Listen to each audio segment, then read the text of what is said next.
I can transfer, of course.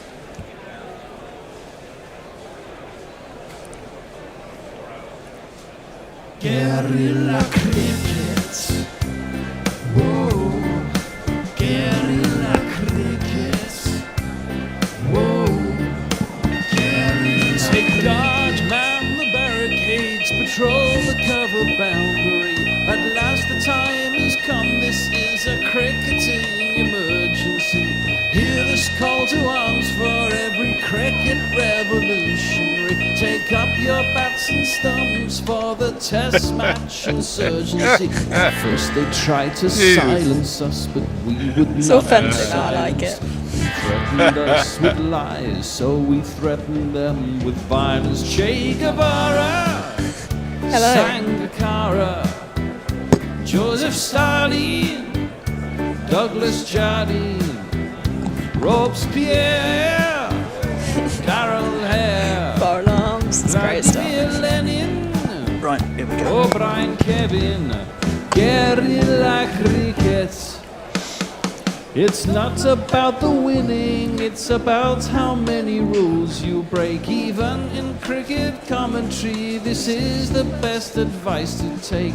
Pick guerrilla cricket, it's the finest choice you'll ever make. There's so much more to cricket than rev counters and a slice of cake. At first they tried to sanitize us and clean up our act, but people like it filthy, and we know that for a fact. Fidel Castro, Lenny Pascoe, Carlos the Jackal, Umar Akmal, Mahatma Gandhi, Grant and Andy, Brendan Behan, Austin Ian, guerrilla cricket. Stick with us, cause you know we're not the kind of thing that you see on the TV and the radio. So vive la revolution. First they tried to buy us, but we would not be bought. Okay, we were, but then we ran away, and we will not be caught. Would not give up the ghost when they left us all for dead. They decapitated us, but we just grew another head.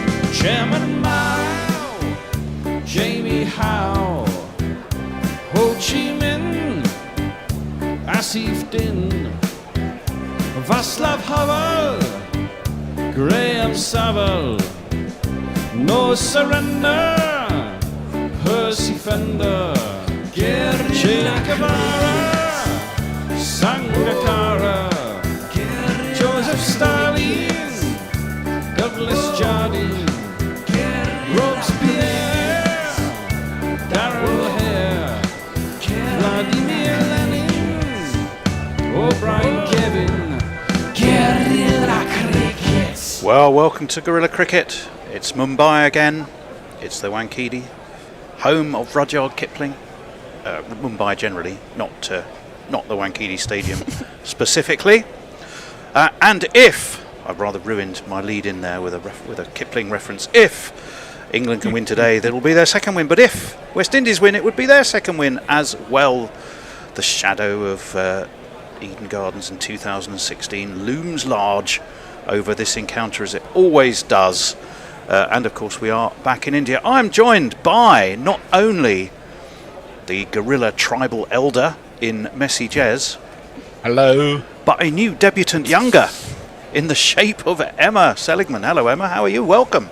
Hello, thank you very much for having me. I'm very well. Well, I'm good to hear that. You found us. You got here before I did, which was well, actually probably easy enough, because I was 15 quid to park, Messrs. 15 quid. What the fuck? Well, exactly. I've got to say, Emma brings something else apart from you. She brings colour. Oh, that's what I was trying to do. I might take my sweatshirt off at some point. Well, at least it's a tad more colourful. Right. England have won the toss, and they've decided to have a bowl. Now, Harry Brook did say he thought that the stats rather back that up. I'm not entirely sure that is true. We'll investigate that in a minute. Team-wise, I think Roston Chase So I really hope we've got Roston's jingle lurking somewhere. I bet we haven't, but it should be findable enough. Roston Chase is our man, the man who's with a name like a village in Somerset.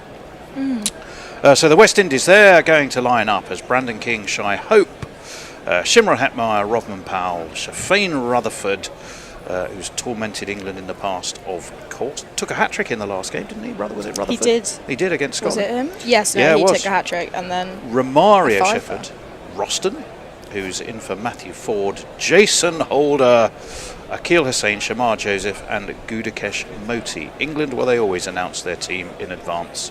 Phil Salt, Joss Butler, Jacob Bethel, Tom Banton, Harry Brook, Sam Curran, Will Jacks, Liam Dawson, Overton back in for Luke Wood, Jofra Archer and Adil Rashid. Now, let's have a little think about some of that. Firstly, Adil Rashid got a real smacking, didn't he? But he's back again. Just too good to let go, do you think? I think, I mean, he's one of the best spinners in the world and everyone has those days. But then you look at him in India and compared to where he plays elsewhere, it's not his best location. I'm not sure the conditions necessarily suit. He is quite slow. What did he go for? 45, was it? Yes. And wicketless. It's only Wicketless. the second time, I think, only the second time he's gone wicketless in his career. Is that right? Although they were second worst figures of his career, that's for sure. And only the second in the last 10 years or something. Do we know what the worst are? We can find out, I'm sure. Having dangled that little baity fish in front of Messers, he'll be foraging now as we speak to try and to find you the answer. Messers, what do you make of the decision to have a bowl? I think either side was going to. There's a lot of dew around. Yeah. So the ball comes onto the bat much more easily once the dews come down heavily. And the results for night games at Wankhede are very much in favour of sides batting second, as I understand it. Yeah, I think you're probably right. I mean, if you look at the overall average first innings stats since 2012, it wasn't that many matches, 193. You look at the last 7 games, which includes this World Cup, I think, where India made 161 for 9 against India. It's 189. And the last 2 games have been 161 and 184. So I think we're looking at the upper 100 and somethings, possibly early 200s as being the target. But the batsmen are out there. Brandon King is our first man to face. So here he is. Brand new Brandon King, never been king before. He scores runs just for fun in the Caribbean sun where nobody else has scored more.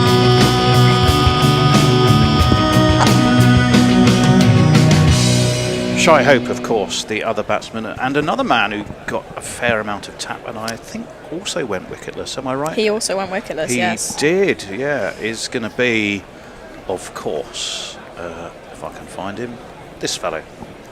He will break your helmet, break your heart. Hotter than lava, cooler than Bogart.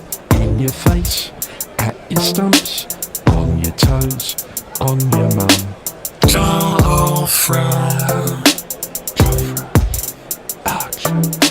Well, here he comes, over the wicket, first ball to the right-hander. It's gone down the leg side, taken by Butler, and signalled immediately as a wide. So the West Indies are off and not running, but they are at least on the board. And Joffrey's going to have to bowl another 6 balls this over, providing he doesn't do anything else amiss. Not exactly the start England would want, but it just seems to happen so often, doesn't it? It does seem to.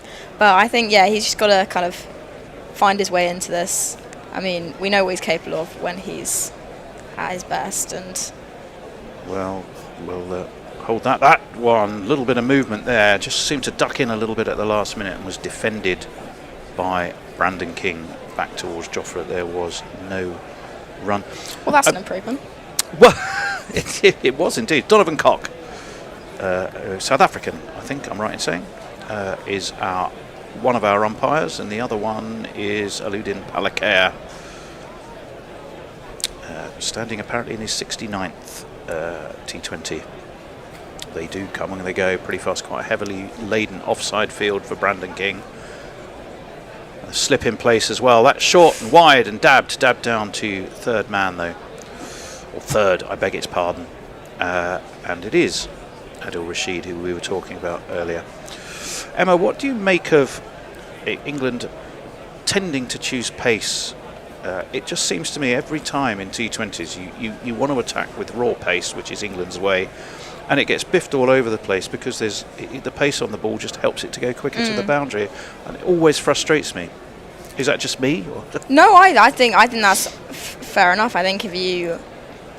Well, Jofra in. Defended nicely into the offside by Shai Hope off his first ball. Again, no run. So despite that wide, it's actually been a decent start for Jofra. Yeah, I think if you look at, kind of see them going into that final over in the last game, and you know that you're going to have to generate so much more just independently if you've got a spinner on. I think it's a very valid argument, but I mean we do have lots of spin options. I suppose it's just about when you use them and kind of padding out those middle overs. Yeah, I mean you've got plenty of spin options in the England team really. Well, second, oh dear, that's short and wide, and it's beaten both slip and wicket keeper. Jofra looks pained. The ball's gone for 4. Donovan Cock signals it. Did he signal it as 4 wides? I think he did. Yes, yeah, he did. Oh my goodness me. And sort of not in the style we would have hoped. It's the first one of these. And if you kids can't listen, then you bound to see the way you get shot for crossing a boundary, But also one of these. Wide. Emma keeps looking over every time I play a jingle. She goes, I'm really what have I enjoying got the myself jingles." into? As this one is short and over the head As of Shai Hope. And there goes Donovan Cock again.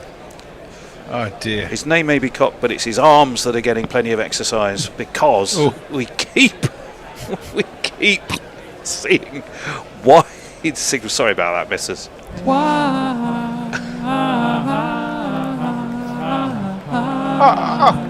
I was just worried about what sort of other signal he might have given in those circumstances.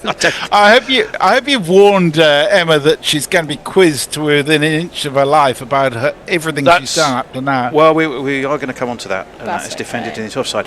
What is little known to you, Messrs, or possibly to you, but almost definitely to the Bear, almost anyone who comes onto this show for the first time has had a little chat with me first.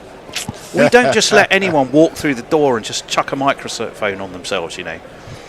We have a little natter about we went through a tough we meet screening on process. Zoom. Well, I wouldn't call it a tough screen. It was Rigorous. It was a 20-minute chat, during which I go, can they speak English? Can we understand them, and do they know a bit about cricket? Oh, England have taken their first wicket. That is drilled straight to cover by Shai Hope. That's and big. taken. Sadly enough, who was it who took the catch there? That was Brook, wasn't it? It was Harry Brook, I think. I believe so. Well, Jofra has a breakthrough despite some fairly loose wide bowling. It's 8 for 1 as far as the West Indies are concerned.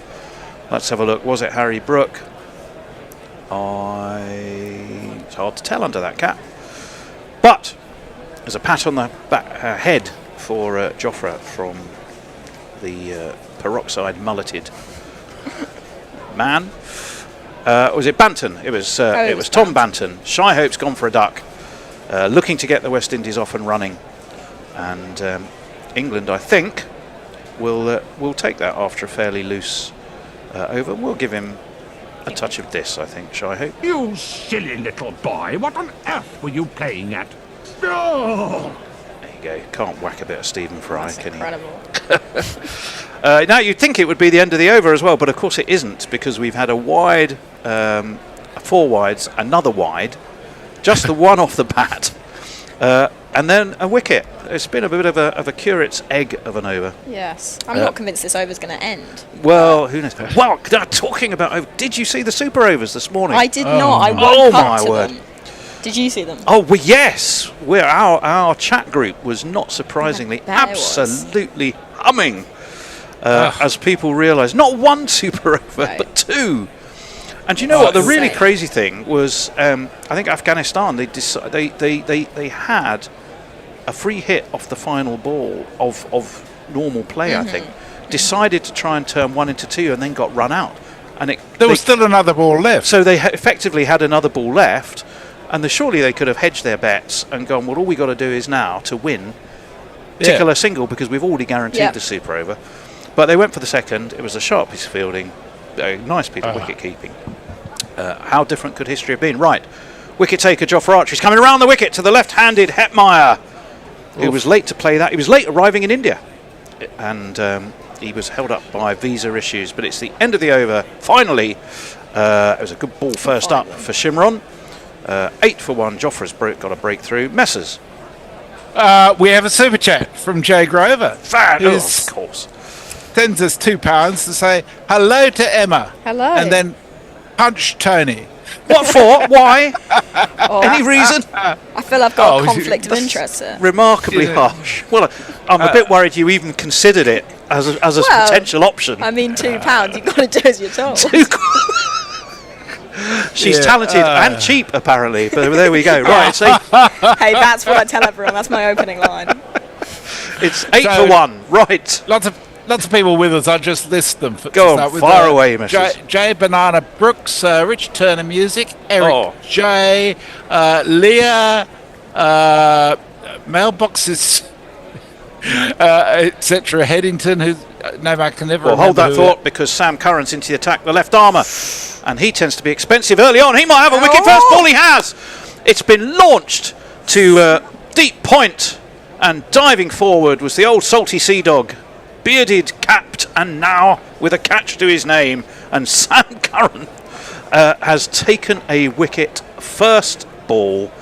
And, well, the West Indies are in a tad of a bother here. They are 8 for 2. Brandon King has gone. He never really got. He was looking, I think, to steer that away through extra cover. And he rather squirted off his outside edge. Up it went into the hands of, I just said his name and I've completely forgotten it, Phil Salt. And he's gone for 1. Well, crikey. Let's see if we can find you another entertaining run-out jingle. What have we got? Oh, how about this one? You flipping muppet. Again, appropriate. We think so. Yes. It's a bit of a loose shot, wasn't it? To be it honest. was. It was a loose old shot. But it's going to get interesting because they have got depth, but within 2 overs, it could get a little bit sticky. It's been in. I mean, if you look at I think the West Indies have won their last 5. England have won their last 5. I mean, that slightly tells a little bit of a false story, based, I think, in a couple of cases on quality of opposition, perhaps. Yeah. Right. Anyway, but here is the new man. I did say I hope we've got his jingle because it's a belter, but I'm not sure we have. Yes, we do. Of course we do. I can hear the bear grumbling in the background. What do you get? Cricket or a village in Somerset. I did some research and well was done. Turned out that he's a man, that son of a gun. Indeed. Cricketer or village in Somerset. Roston Chase. Let's have a look at the field set for him. There is a slip. There's a short third. We've got a backward point, a cover, a wide mid-off, mid-on, a short mid-wicket, and a slightly deeper set man on the 45. Inside edge off Roston Chase's bat. I'm not sure that was the shot he was intending. He'll get a couple for it, though. So 2 men or naught, or there were. Roston has now got himself away with a couple. Sam Curran. Did I actually have time to jingle Sam Curran? I don't think so. I've been awaiting it with bated breath. I know why, because I was going to play his jingle and he immediately took a wicket. What's his distinguishing feature? Sam Curran. His dad's from Zimbabwe. Sam Curran. In he comes. Oh, that's a clever ball. I think he took the pace off that a little bit. It seemed to also just shade in a bit, didn't it, Emma? I think so. I was listening to someone say about how Sam Curran, when he can he's got a very fast arm. Yeah. So even when he's playing that slower ball, it can be quite deceptive. And he's got his moon ball, hasn't he? Which if you go to our website, you will see a terrific article written by Billy Stevens, who was bigging up the impact that Sam Curran. He thinks it's going to be the second coming of Sam Curran after his player of the tournament performance. That swings back. I think that's going down leg. Yeah. It's a big old shout. But the umpire just says you are joking. Liam Dawson has the ball in hand. And he talks about the moon ball and the variations. Although it was in that tense encounter where, goodness me, England were run close by Nepal. Sam Curran said, well, the conversation he'd had with Harry Brook was, I think I'm going for 6 Yorkers, trust me, and I'll carry the can if I don't nail him. Yeah. And he did pretty well, didn't And he did. I mean, I think that is the thing. He is your sort of clutch tournament player who can kind of come in those. An expression I've never quite got my head around, the clutch player. You can explain that to me in a moment, but let's wait for this ball from Curran. And that rather squares up Roston. Thinks about a single, but sharply fielded by Banton, and there's no run. Clutch, just explain it to me. To me, what I would say, it's like in those big moments, high pressure, you give him the ball, he can hold his nerve.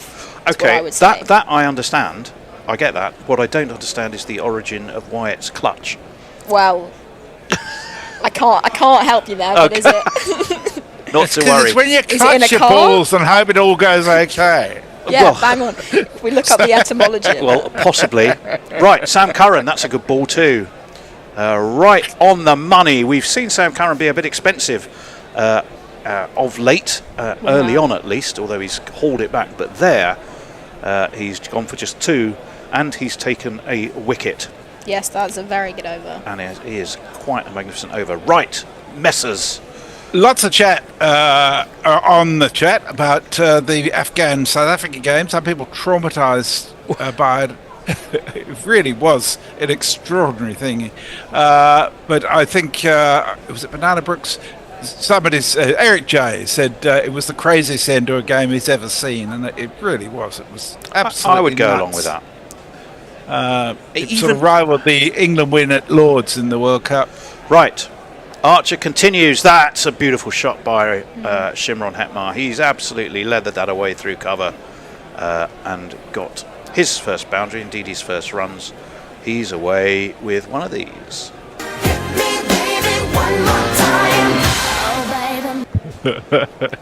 I should also say, Jay Graver says, hooray, Emma. Unless I hate you, in which case I will retract my hooray. You will get to know Jay as Please feel free to retract at any point. Archer, and he comes, pulled away by Shimron. Down, is that gone for 4? Is it fielded? No, it was fielded on the 45, I think.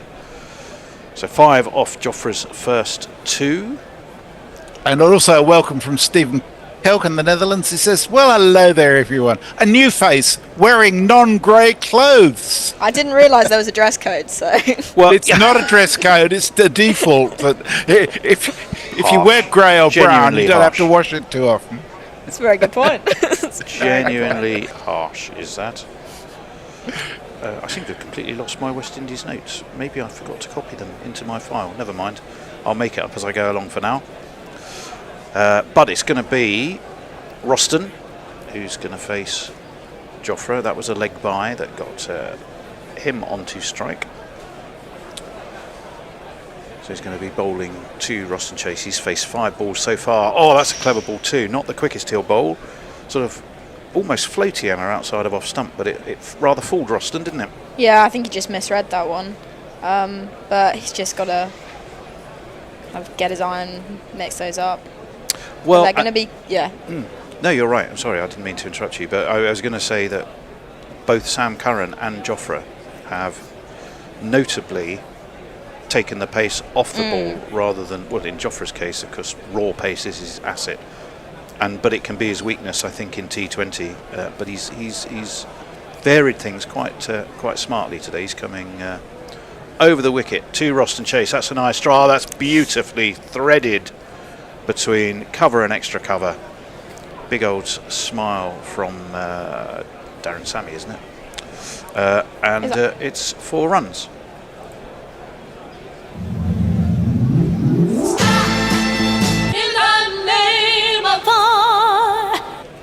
Delightful, delightful shot was that. I don't know an awful lot about Roston Chase. He took, was it 8 wickets he took against England? Or was it 77? He got a 7 for against England. Crikey. Have you remember a play? You won't remember it necessarily, but you may well know it. There's a very funny play by Michael Frayn called Noises Off. I do know it. You do know I've it? seen it. Well, we're getting plenty of noises off in the studio today, although mainly positive and non-sweary so far. Up onto his toes goes Chase. Dabs it down to backward point, where it is fielded by the peroxided one. And will you use his name at all? No, probably. I'm sure I will, because he's. I think he's. He's already a star. To be fair, I'm surprised there's only one peroxided player. I feel like go back a few years, Sam Curran was also. I think it was post Phil Foden in the Euros. Could be. Yes, could well be. Just so we establish that Bear is not always right, it was 8 wickets. It was 8 for 60. Thank you. It was 8 wickets. It was 8 for 60. There he is again. There's Jacob Bethel. Oh, there we are. There's his name. Sharp about his work. So it's 2 dot balls to finish that over by Jofra Archer. No wickets this time. What was it? 8-9 off it if you count the leg by as well, which you do. 19 for 2, Messers. Lockie 6 says Emma is obviously Hendo's granddaughter. The pillow is proof. You're sitting on Samantha Fox, I presume. Are you? Have you got Samantha behind? No, she's turned Samantha round. I haven't turned her around. Right, I see.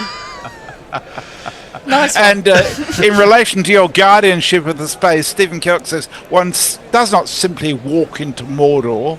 I can see you standing there, Tony, saying you shall not pass. Me? Why? Yeah, as you're auditioning people to come in. No, that's right. No.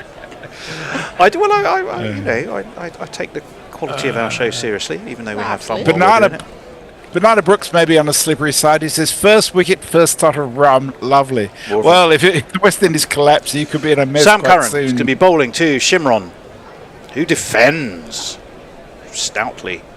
Were that the first ball of a test match, you'd say that was a lovely shot. 19 off 3. That's not, what is that? Divide, that's 3, 6 and over, isn't it? Just a shade over 6. Yeah. That's not exactly a lightning start to a power play, is it? It's not. But they're going to be concerned about Hetmyer. He's coming in a great run of form. Well, he is indeed, and that's what I was looking to try and tell you about, but I couldn't find it because I couldn't find my West Indies notes. But nonetheless, that's slower ball from Curran. It's been swept up in the air. It's going to drop safely just behind Jofra and just short of Phil Salt. That's a real frustration for Sam Curran. It was another clever, slower ball, I think. And the attempted slog sweep from Hetmyer really did it take a bit of a top edge as he tried to do that? Yeah, well, toe end really. And he toe ends it up in the air out towards mid-wicket, and it just plops in the one spot where he would have got away with it. So a bit unlucky for Sam, bit of fortune for Hetmyer. He gets 2 runs and keeps the strike. As in comes Sam Curran. Thrown up wide of off stump. No, well, he's nailed that one. He has absolutely nailed that one. Wow. He may have mistimed the first one. That's the first one that sailed over the boundary, and it's sailed over the mid-wicket boundary by quite a bit too. And it is one of these.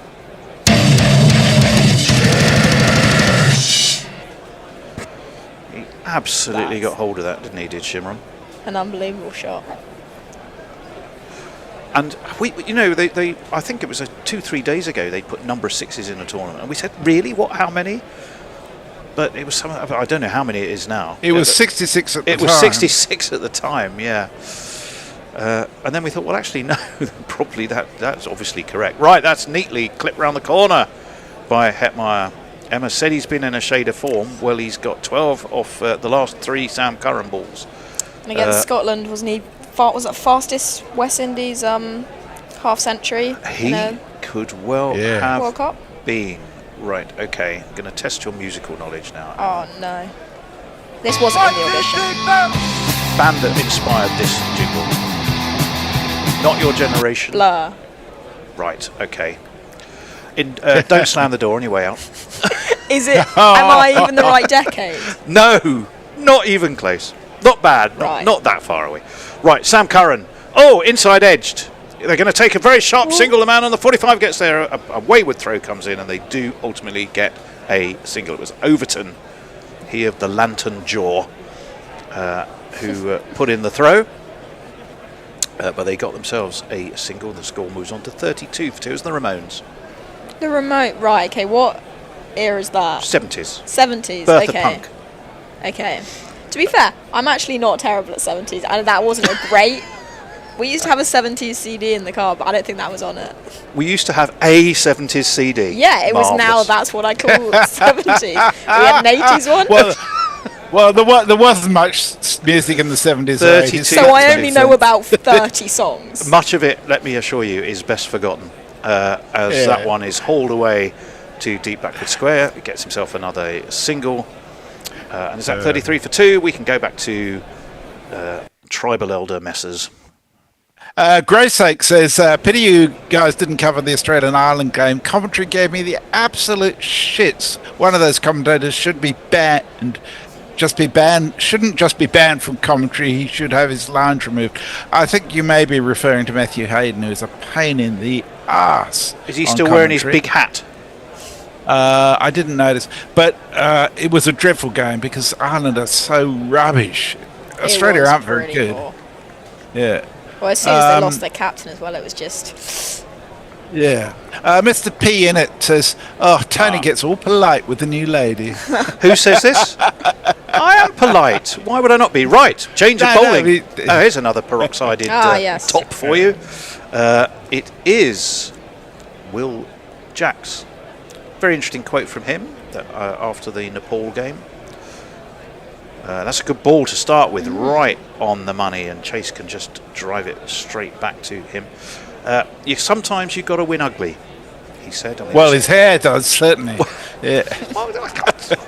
You're just so old-fashioned, Messers. I rather like it. Round the wicket. Oh, that's launched high. Is it launched long enough? It has. It was beautifully judged, actually. I think we'll credit him for knowing exactly where Harry Brook was out at deep extra cover, putting it just wide of him, and getting himself 4 runs. So well done, Roston. Right. If you didn't know the Ramones, you won't know this one, but there we go. Sounds like Batman.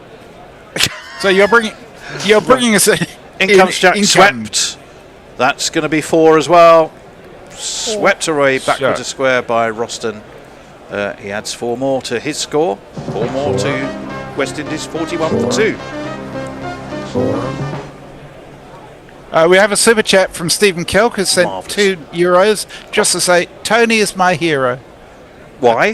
Well, I mean, actually, no. Modesty forbids me. I shouldn't even question that. I just take the compliment, and we will move on. Absolutely.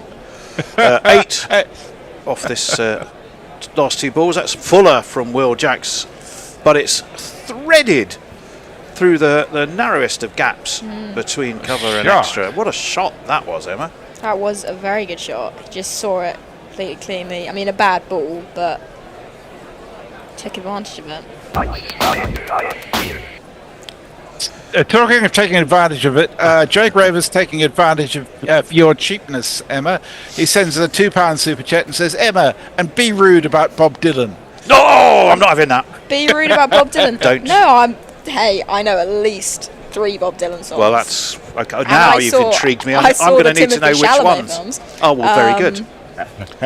I'll tell you after. Right, this one's speared away down towards leg. Chase follows it. It was good bowling, actually, by Jacks, because he saw that Roston had stepped away.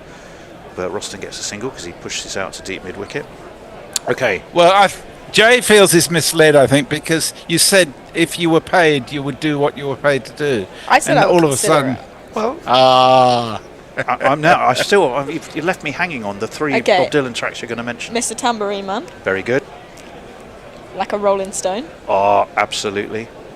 Blowing in the Wind. All very good from different eras of Bob. Oh, that's swung away by Hetmyer. That's over backward square. It's gone all the distance. That's been an expensive introduction to Jacks, who's gone for 19 off that over the 50s up. after 5, we are due a bit of a change. I think it's 52 for 2, 23 for Hetmyer. And I missed what Roston was on, but he's going nicely as well. Messers, I think it's going to be Bennett coming into the fray. Okay, and I shall leave you then.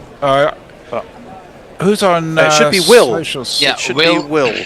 Okay, He's there you there. go. Will, I you can know see it. him. Will's Emma's in going to there. take a break and Google Fantastic. 10 more Bob Dylan songs to chat about when she's next on.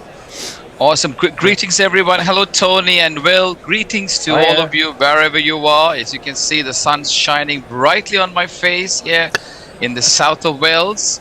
And it looks like the Wankhede Stadium is not too bad.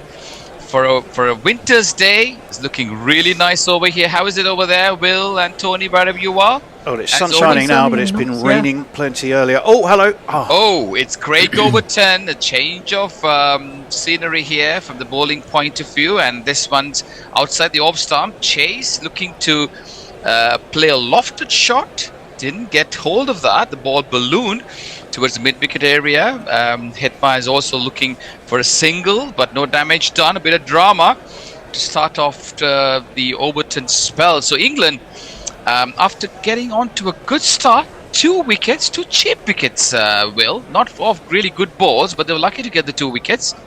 Yeah, definitely. I think it's been it's been sort of luckier than England are sort of giving it credit for, if that makes sense. So 2 wickets, and the last over from Will Jack's gone for 19. It was Roston Chase, 3 boundaries, consecutive boundaries, and Hetmyer ending the over with a 6. So West Indies back in contention here. This one's a short delivery. On the back foot goes Roston Chase, pushing it towards the mid-wicket area, and the batters go through for a single. So England, after the scare they had versus Nepal in their first game, opted to choose Craig Overton ahead of Luke Wood, the left arm. I thought that was a bit of a... That was out if it had hit. That was out. Yeah, the decision there for Hetmyer to go down the track. The throw was perilously close. He was lucky to be there because a direct throw would have had him back in the pavilion. So, Will, what do you think of the change? Craig coming in for Luke Wood. I think I understand it. Oh, that's a good ball. Overton comes in again, a bit of bounce. This is why he's in the team. He's hit the deck, and Hetmyer on the back foot, looking to play it on the onside. On the offside. Didn't know much about that. He's lost quite a lot of weight, hasn't he? Looks in good shape, Hetmyer here. Has done quite well for the West Indies. The batting at number 3. They don't have Nicholas Puron. Into their team. He's not been picked. He's chosen to play franchise cricket ahead of international duty as Overton comes in. This one's on the leg stump, and a hoik there by Hetmyer. Didn't get hold of it. The ball was too quick for him, and hits the pad, goes towards the third man area, and the batters go through for a leg bye. 2 leg byes. Yeah, I've just found his finally his latest figures. Shimron, 48 not out, 75 and 48 he got in South Africa. He got 64 against Scotland. He had a highest score of 68 in the Caribbean Premier League. Thank you, Tony. And this one's short, and on the back foot goes Hetmyer. That hurried him on. Unfortunately, gets the top edge, and the ball balloons right up in there towards short fine leg. And the extra pace of Overton, we were talking about why he was picked ahead of Luke Wood, certainly paving the way for the 3rd wicket. Hetmyer caught a short fine leg off the bowling of Craig Overton's first over, and with the score on 23, that's his score, and with the score on 55, West Indies lose their 3rd wicket. It's also that. All of the dreams that I dreamed were mine are gone.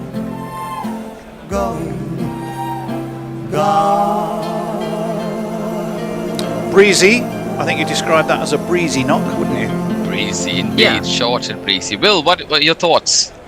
Well, I mean, I was just going to say it's that higher release point that gives Jamie Overton that kind of extra sort of power into the pitch, which in Sri Lanka is really going to pay off because you get a lot more off the pitch in Sri Lanka than sort of. And since Brendan McCullum took over, he's been a regular. I remember him playing as a batter at number 9 when he couldn't bowl.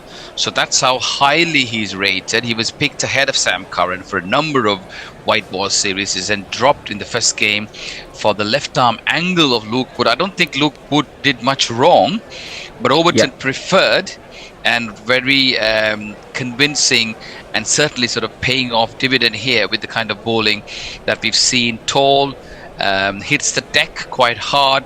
So yeah, that's the one change that was made here. And again, West Indies' change has also paid dividends here. Roston Chase, who was actually an off-spinning all-rounder, usually not known for his hard hitting, but he was picked ahead of Matthew Ford, the medium pacer. And early wickets like this, Will, is always a good opportunity for someone like Roston Chase to stake his claim in the middle order. Oh, definitely. I really rate Roston Chase. I think he's a much better bat than people give him credit for. And I think he's a very sort of handy spinner as well. And, I can understand wanting to put more spin into the West Indies side in these conditions as well, But also, Will, what he brings in is like in today's context, 2 early wickets and he can come in, just play that holding role. Of course, if there was a better start, I'm sure it would have been Rodman Powell or Shafane Rutherford who would have been walking in ahead of him. But this is the dual role that he can bring into dynamics of the team. He's playing that anchor role, and he's a very kind of calm head to have at the crease. I think we may be having a drinks break, aren't we? Because it's been a very long, extended ad break. So let me get in a few messages, if I may. Hello, Tony Willem Bennett, says Nick Vickers. Vic Vickers. Hello, Nick. Great debut from Emma there. And you can't go wrong with Bob Dylan. Stephen Kelk says, I love Bennett's surname. Makes me think of anagrams and other puzzles. So there you go. I heard a rumour that Will did his PhD on the Muppets, says Lockie. Who knows? Jay Grover goes, hooray, Bennett, hooray, Will. There we go. Hooray, Jay. Back to action. Back to action, Tony. Thank you. Thank you, all of you who are tuning in outside the off. Some push towards the gully area. No chance of a run. Yeah, so we'll let you continue with that. But all of you listening out there, keep Tony engaged. Tell us what you think. Your views and feedback will be needed. And of course, at the moment, keep Tony, give him some turbocharge to help him catch up, because it's jumping on the YouTuber sphere. 55.3. Oh, it's me anyway, isn't it? I've got a chance to catch up. I probably should. Quick reminder, though, you've got, I think, 10 minutes on the GPL, guerrillacricket.com/competitions. Guess how many runs are scored in a day. The pot, I think, is hovering around 40. Let me see. Ward Penguin chat. Again, we had, for some reason, Sonic Penguin was the first live band I saw in a pub, says Extra Fluffo. Let's do Penguins, says Lockie 6. Goodness me. Gabe Owens says, Bennett, if a batter is out, declare that he is out. Don't give us a long-winded 5-minute story before saying the batter's out. Well, there we go. Right, it's Adil. Well, yes, it's the English magician who's come in. This one's floated on the leg stump, pushed towards the mid-wicket area, and the batters go through for a quick single. Yes, that's the mystery as well of waiting for the description. But you're right. We'll tell you it's out right at the outset. Thank you for the feedback. Keep those comments in. Keep those views in. And this time, magician Rashid not being brought into the power play. Usually bowls the 6th over or the 5th over. Well, they're probably thinking a bit hard after he took such a tonking against Nepal. Nepal, yes, but Nepalese, they're very good at playing spin now. This one's floated and pushed by Rutherford towards the long off area, and the batters go through for a single. Yes, West Indies 56 for 3. Brendan King out for 1. Skipper Shea Hope out without scoring. An eventful first over. A few wides that went through before Arch got him. This one short, pushed back to the bowler by Chase. No chance of a run. Shimmer Hetmyer was looking good. Was out for a breezy 23 of 12.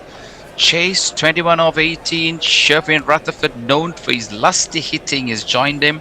He's 1 off 2. As this one's beautiful delivery. Loop, and he picked up a lot of turn there, and he didn't know much about it as he played it.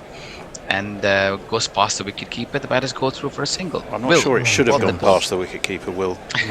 Joss. I mean, I love that man, and it's very difficult for me to say that he does anything wrong. Oh, it's a bottom edge, wasn't it? No, no chance he would have dropped. He would have picked that up. This one's on he the should have off got that. stump. It's googly. Yeah, it was. Beautiful googly, and Shevin Rutherford not picking up the turn on the location, coming off his wrist there. Good delivery to the left-hander, goes past the bat as Rashid bowls last ball of his first over, pushed back towards the mid-on area, and Rashid does very well to run across and stop the ball from passing him. End of over number 7, 58 for 3. Tony, what have you got? Well, absolutely cracking finish, says Nick Vickers. To the Afghanistan-South Africa game certainly was. We were talking about that at some length earlier. Raj Patel, question for Tony: do England get any brownie points for revealing their sides one day before the match, even in a T20? They get them from me because it makes jotting a few notes a lot easier. It makes the research easier. You know who you're researching. Mr. P says, I assume Bennett never does socials. It's not something he's particularly put his hand up for, let's be honest. We try and pick folk for their skills, as we think they might be. Break Overton starting a new over. Thank you for those brilliant observations, ladies and gents. Keep them coming in. On, middle and off. This one's tucked away towards the mid-wicket area. No chance of run. Looking at the tables here. Pakistan and India topping Group A. Australia and Zimbabwe topping Group B. And Group C is West Indies and Scotland, but then Scotland have played the one extra game. England will do well in this one to go up the ladder. This one's short, and again a bit of bounce for Overton, and trying to pull that away to his mid-wicket area there. Didn't get hold of it, and a good straight throw onto the bowler's end, but the batters very safely home. Overton causing a bit of trouble, Will. Yeah, I mean, I really rate him. It's interesting. I heard a rumour that he might be coming back to Somerset, but I don't know if that was just a rumour. Overton again, shortish, although that's the replay being shown. Apologies, viewers. But yeah, that was close. I mean, he's troubling the batters, definitely, with his length definitely. And bounce. It's a cracking throw. It's a shame it was just too late. I've got good news and bad news for you, Bennett. Which do you want first? Bad news? Oh, the bad news is that you have a secret admirer, but it's a bloke, not a woman. The good news was that you've got a secret admirer, or not so secret, and I'll tell you. Right, this one's a short delivery outside the off stump, and Rutherford just pushes into the gully area, and the batters go through for a single. Overton certainly making his presence felt. In this game, being brought in instead of Luke Wood, has certainly made his presence felt with some really great, intelligent bowling, hitting the deck hard with his height and bounce. And we're talking about what he brings in. Great fielder with bucket hands, can tonk the ball, and also bowls more than 90 miles an hour with a height that's desirable by the current think tank. Here it is, over-pitched and driven nicely, but unfortunately not being able to pierce the gap, go straight into Tom Banton, and there is no chance of a run. What are your thoughts on Tom Banton playing ahead of Ben Duckett, Will? I think that I think that Tom Banton is probably more malleable. I think he has more to his game. I think he probably adds more in many more different areas. Overton bowls, and this one's on a middle stump length, on a good length there, and Chase just tries to pick that up from there to slog it towards the onside, picks up an edge. Very lucky to be there. Streaky edge running to the fine leg area boundary. The boundary there. I think he placed it pretty well. I mean, you threaded it between fine leg and deep square. Super shot. Yeah, you can't really do anything about that when it's so perfectly placed. Yeah, indeed. This one's all good delivery, short on a good length, climbed up and pushed back again to the bowler, no chance of run. End of over number 8, 64 for 3 at the rate of 8 runs and over. Tony, what have we got? Well, quite a lot, so I better hurry through. But first, one of these. Super chat. It's from, what was he, Earl Grey? No, he wouldn't be Earl Grey, that's a cup of tea. Maybe he was Lord Grey of Sheffield. Jay Grover. In the vain hope, no one talks about Penguins, Muppets or Louis XIV. Don't let them tell you what to say, Bennett. Fair enough. Preceding that was an awful lot of stuff about penguins again. I don't know how we got into penguins the other day. Somehow we did. Well, I could tell you in wild detail because I remember it well because it was largely my fault. Well, it's we've got loads of Muppet chat. Excellent. We've got loads of penguin chat. It's all very good. All going on. Are we talking about the penguins that are in the Muppet Show? Because that should. Was Gonzo a penguin? Gonzo gets a lot of mentions. So no, Gonzo's not a penguin. Sorry to interrupt you guys. Sorry to interrupt you. It's a new over, change in bowling, change in personal. Liam Dawson. What have you got for him, Tony? What I've not got yet. That's is okay. a Don't hovering worry. cursor. Here, I found him. Here he goes.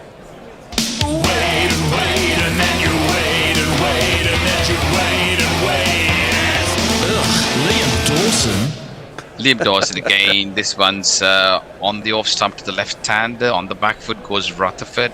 Pushes it towards the deep cover area, and the batters have ample time to come back for 2. That was placed quite nicely without much of power there, giving them the chance to come back for 2. And certainly Liam Dawson brought a bit of stability to the English lineup. Well, yeah, I see what you mean. I think he's solid, but I don't think he's wildly special. But in a weird sort of way, that's I think in this format he is, and he's reliable backup. Reliable. Rashid. That's the word. Reliable, and he's a banker, isn't he? In terms of this one's short push to the long off area. The batters go through for 1. Again, if you look at all 4 spinners that we use, they're all very different. That's what I like about the attack. Liam Dawson's left arm. He bowls flat. He bowls within himself. Adil Rashid is a magician, which we all know. Bill Jacks, he can really be threatening in his day. And then I'm really impressed with Jacob Brethel. Was what I've seen of him as well. He has a nice loop, a nice flight. We can always rely on him as well to come in and bowl a few overs here and there. And then the 2 really good fast bowlers bowling over 90. Sam Curran with his moon ball and variations. So the full package there. This one's Roston Chase looking very crafty. He moves across his crease and makes room and paddles this one. Or for a paddle kind of a shot towards the deep fine leg area. It's a boundary. And if you kids can't listen, then you bound to see the way you get shot for crossing a boundary, So England actually in 3rd place at the moment, winning 1 out of 1 in their group. West Indies 1 out of 1 too. Scotland are slightly ahead because they played 2 games. On the back foot goes Chase and punches this one towards the deep extra cover, deep long on area. And the batters go through for a single. Rutherford is the danger man here, Will. He can break free anytime. Definitely. And he will just sort of... He's one of those people that sort of sits and waits, and then he just explodes. And they got Rothman Powell as well, Jason Holder, Hussain. They all can bat all the way to Mukti. Mukti's a capable batter as well. Left arm round the wicket. This one's on a full length, more of a Yorker length, and this one's dug away towards the 3rd man area, and the batters have ample time to come back for... No, they just settle for 1. Just 1 more ball to... Oh, that's the end of the over. 1 over for 10, 74 for 5, 84 for 5 at the end of over number 9. Tony? Well, now, I don't know if this is true or not, but I have no reason to doubt it. It's Banana Brooks. Gonzo likely derives from the Italian gonzo, which means simpleton or dolt, or the Spanish ganzo, which means a goose or fool. Do you happen to know if there's truth in that, Will? It's the Spanish, but it's also tied into the gonzo literature, journalism thing as well, because Jim Henson spent some time, not a lot of time, but some time with Hunter S. Thompson, who was big in that scene. crossed paths a little bit. My apologies, gents. It's the 10th over now. Sorry to cut you. This was a good delivery. It's like a googly on middle and off. Turning away, Chase watchful on the front foot. An edge there towards the square leg area, and the batters get a single. We didn't hear about the good and bad story yet, Tony. What you mentioned about... Oh, yes, I did. Well, the good news was you had an admirer, and the bad news was it was a bloke. So kind of. Okay, interesting. But I had to sort of do it back to front. Because admiration the order you asked to get the news. No problem. This one's he got it all wrong there. Adil Rashid trying to bowl the googly, but the line was all wrong. Way outside the off stump, the right hand, left hand combination, causing a bit of problem to the experienced magician. Adil Rashid, after having a bad game with Nepal, is looking to come back. Oh, this one's a good turn, ripped off. A lot of purchase on that from the off stump, coming in to the left-hander, watchfully played, and the batters go through for a single. Sorry, go on. Go on. I was going to quickly read Stephen Kelk, who said, "Wow, I didn't expect the first moment Will raises his voice to be in the context of a discussion about Gonzo." I mean, there we go. Always. Adil Rashid getting a lot of purchase. Oh, that should be out. Yes, yeah. He's given him. That has to be gone. He's given him beautiful delivery, quicker through the air, outside the off stump. The googly. Roston Chase looking to defensively play that, not knowing anything about that, bamboozled with the turn in, caught plumb right in front of the wicket, and the umpire's given him out, but they've gone for a review. Well, what could save him here? An edge? You reckon? An edge, an inside edge. An edge only thing I is can the think. only thing. Oh, did it turn too much? Do we think? I mean, no, I think it was spot on. Ripped. Ripped. He was getting a lot of purchase and turn. And this seemed like plumb right in front of the wicket. As Chris Brown is the third umpire, what has he got for us? There's going to be a change at the end of this over, gents. There is. Yeah. There's no edge, and therefore surely he's also moving onto the back foot, isn't he? He's withdrawing his, or are we just seeing him in reverse? No, we're not, because the bat's going forward, the leg's going backwards, and it hits him on the back leg. I mean. Yeah. You won't see more plumb than that. I don't know what basis Roston Chase was convinced to go for the review, but a wasted review, no chance. That's gone as plumb as you can get, and he's done his part. 33 runs. LB, LB, LB, LB. I've just realised it's a masterpiece from Jeff, but it's 26 seconds worth, so I'm just going to fade it down. No problem. England winning the toss, choosing to field. West Indies 77 for 4. We're in the 10th over, a change at the end of the next 3 balls.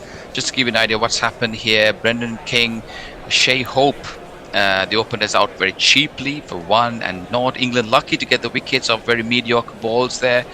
Shimron Hetmyer had a breezy 23 before he was out, caught by Karan of Overton. Roston Chase steadying the ship a little, 33 off 29.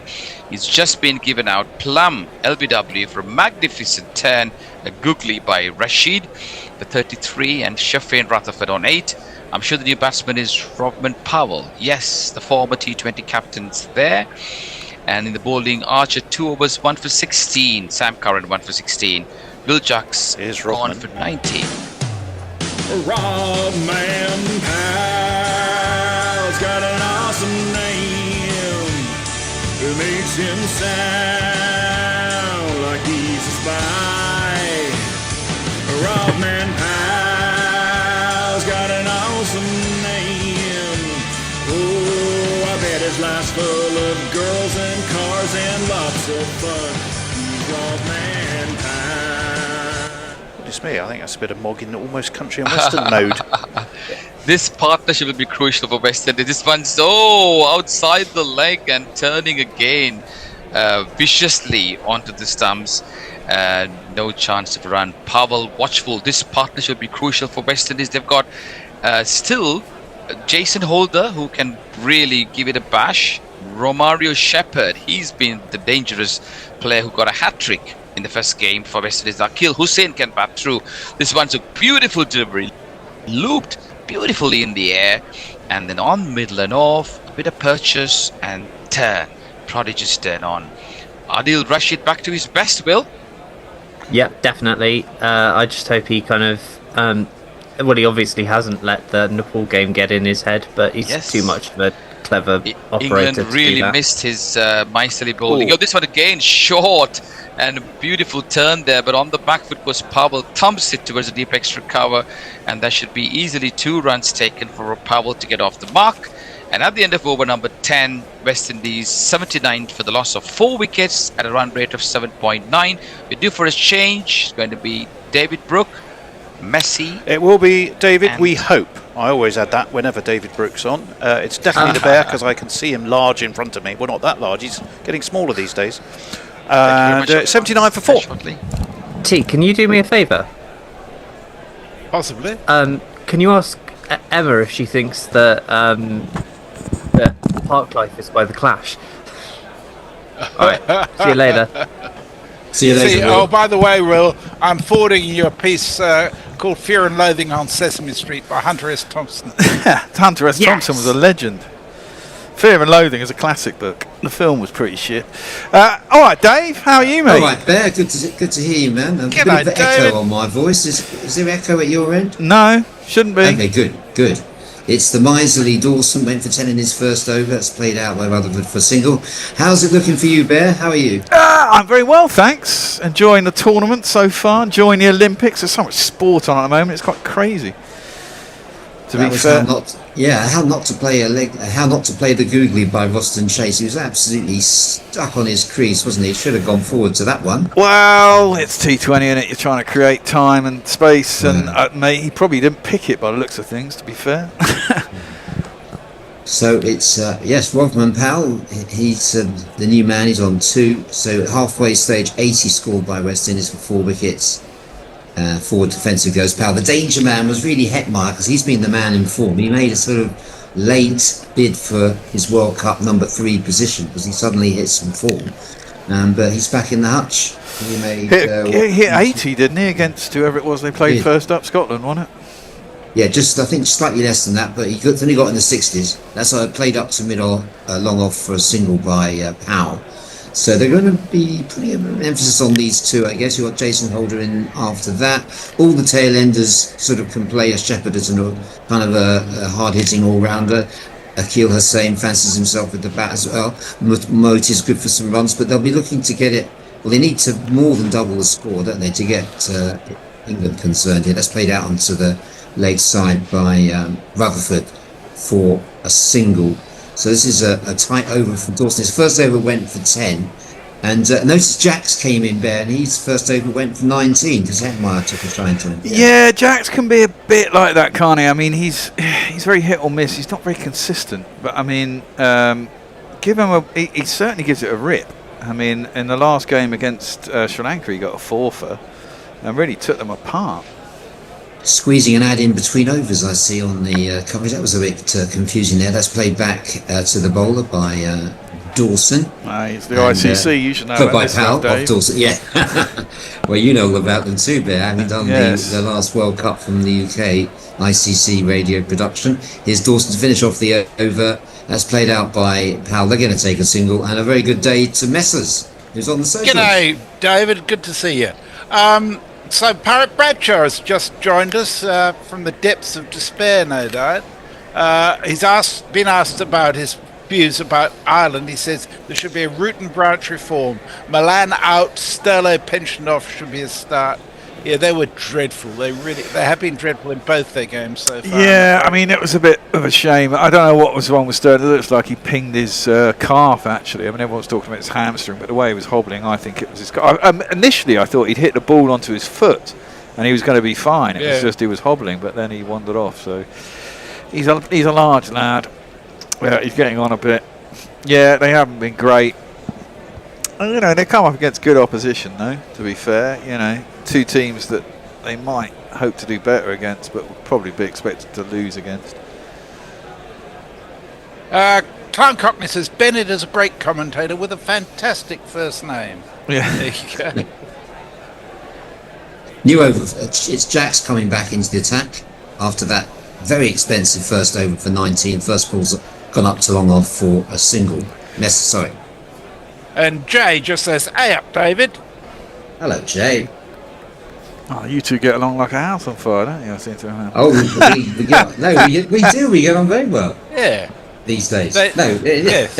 No, it we do. shows how maturity can resolve relationship issues. I always enjoyed Jay's contributions. That was a bit of turn from Jackson. That's just hit the inside edge of Rutherford's bat. Just bobbles harmlessly enough down. Always look forward to hearing from Jay, former speechwriter to the Stars, of course. 84-4, West Indies.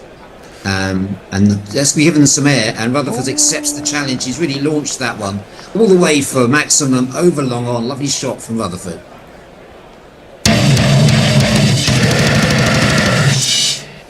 He's got to take over the Hetmyer role now, because Rutherford had taken over that role from Hetmyer, and Tony Hetmyer's recently reclaimed his crown.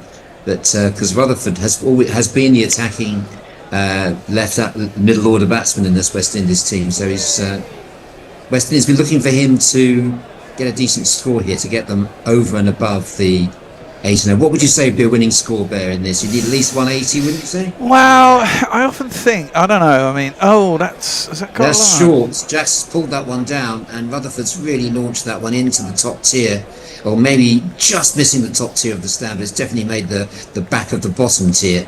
And to give Jackson something to think about here, he's now 0 for 32 off his first 10 balls. And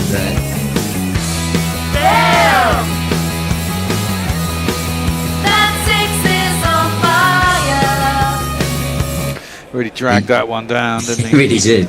Yeah, he's gone for the peroxide, as we know. Right now, I bet he wished he'd gone for a slightly more invisible look, because he wouldn't want too many people looking at him at the moment. Because he tossed the first one up and got smashed for 6, so I think he overcompensated, dragged it down a little bit. And, well, there speaks a purveyor of the craft. That one's so wide that Rutherford didn't need to play it. Could have easily left that for a wide. In the end, he doesn't get a run because just gets the sort of toe end of the bat down to a couple of points. Should have left that one alone, Bear. Well, yeah, it would have been given a wide one for Fields. Bear, a purveyor. In answer to your question, David, I reckon anything under 200 will be insufficient. Right. And that one is just going to be a hurriedly taken single there from Rutherford. So in the end, Jack's got out of that over without any further damage. 32, 0 for 32 off his 2. That one went for 13. West Indies after 12 overs are 97-4. We have a generous super chat from Dara Azizi. Thank you, Dara, who sends us $9.99. It says some bail money for England. Getting out of jail, are they? Well, I mean, that was an incredible game against Nepal. And you have to hand it to Sammy Carr, and he kept his cool in that last over.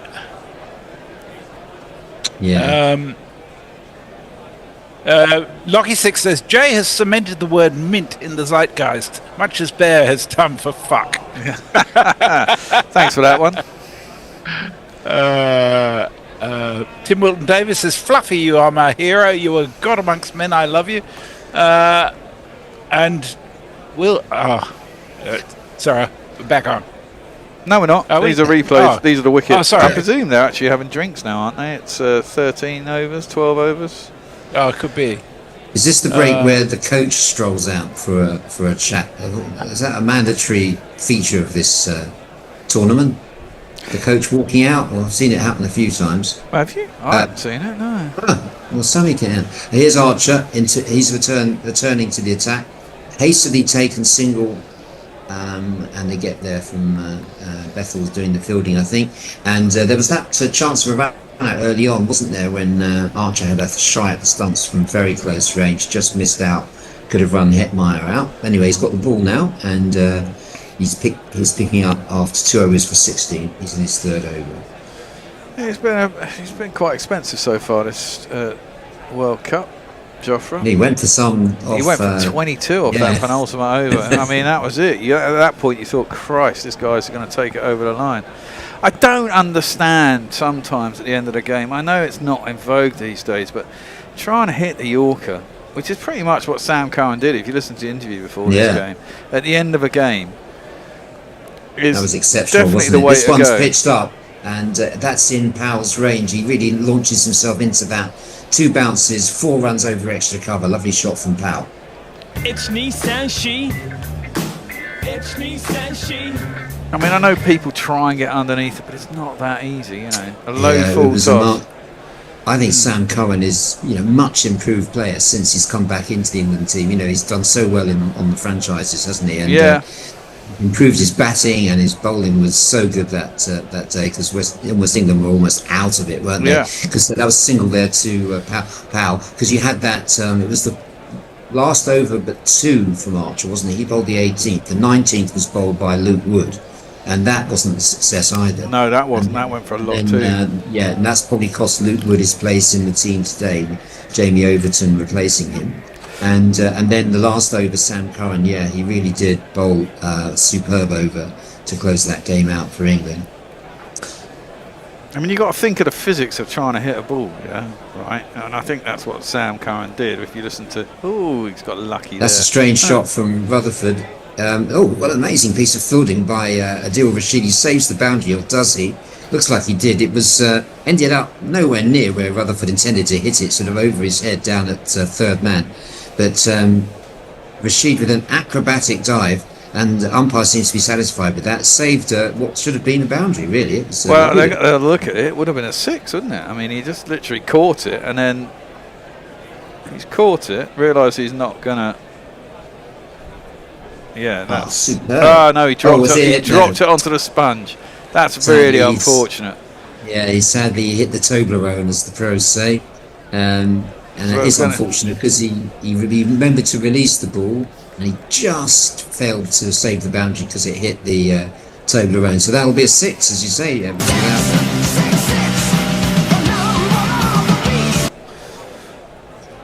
The umpire signals. Yeah, it's unfortunate, because it was certainly beat Rutherford for pace there. Archer was onto him way too quickly. Just like Overton got Hetmyer out early on with one that bounced a lot more than he was expecting.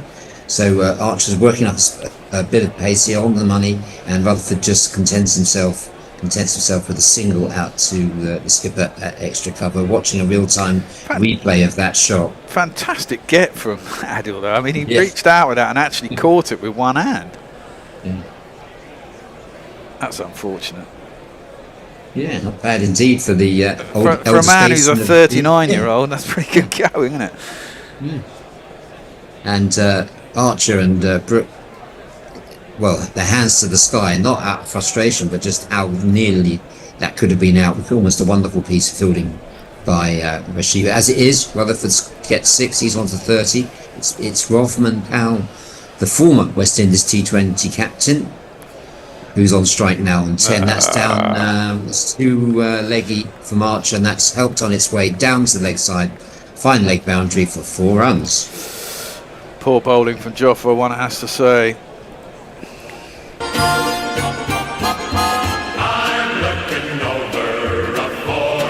It's not a great start to the tournament, but I'd rather he finished it well than started it well, I suppose.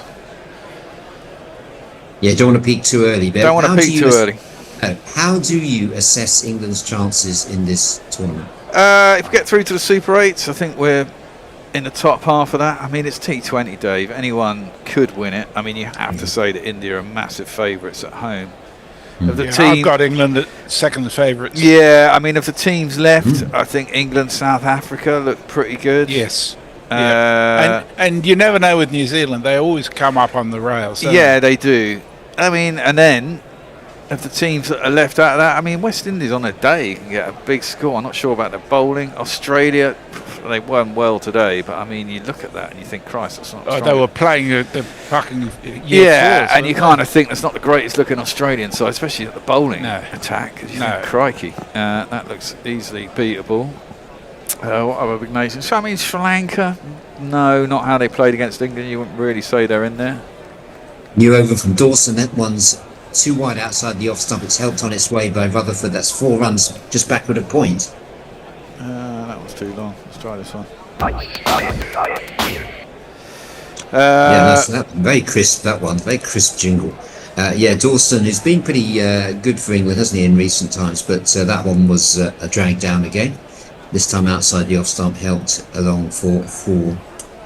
Yeah, you think the West Indies bowling, they got hit around by South Africa, and immediately before this tournament in the warm-up, South Africa sort of really smoke them around. So they do need a decent score to test England today. That's a wide. Dawson, having bowled that one down the offside, gets a wide down the leg side this time. I mean, I often think if you can get a side to have to chase down 8 and over, which is 180, you know, that's 160. Yeah, well, 160, Oh, yeah. 160, 170. I mean, in theory, you should lose every time, right? But if you can get a couple of early wickets, you can always put the pressure on. This one is well pitched up, and it goes across Rutherford, who plays and misses.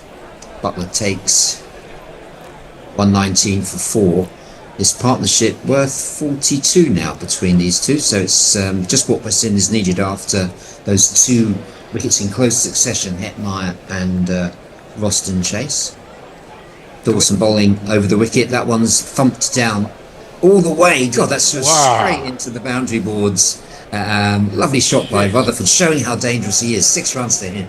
Smack it in the air, beyond the boundary. Smack it in the air. Maximum. I mean, England got 185, didn't they, at the Wankhede against Afghanistan, and that nearly wasn't enough. Yeah. Well, that was a very impressive shot from Rutherford, who forces Dawson wide, and he's going to be 2 wide outside the off stump. So Rutherford, he's moved on to 40 off only 23 balls. So this is a really decent hand from Rutherford. West Indies fans will be looking to him to pick up from where he left off. Last year really hasn't had a run of low scores, but this time he really means business. Very short arm jab, that all the power in the wrist as Dawson bowls to him outside the off stump. That could have been a wide if he'd left it as it is. He pats it down to short third man, and there's no run. That's the second time he's been tempted to stick a bat on the really wide ones from Dawson, who's trying his luck outside the off stump. I almost made it to the studio today, Bear. It's just I was so nearly with you on that seat next to you, and I just then got lumbered with a commitment here at the down in Baker Street, where I am at the moment. University of Westminster. 221B? Yeah. No, not 221B. Westminster University, former partners of Guerrilla Cricket before your love in with Brighton University. Well, we are looking for further partnerships, actually, good. Dave. Great. This is driven down to long off for a single.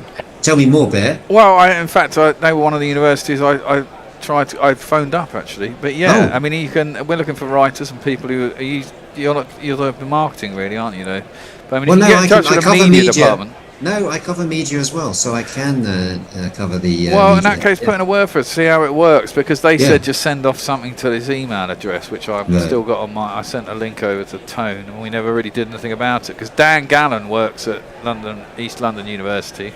Who obviously used to be with us, and he's lecturing there now on sports. So we've got in touch with him as well.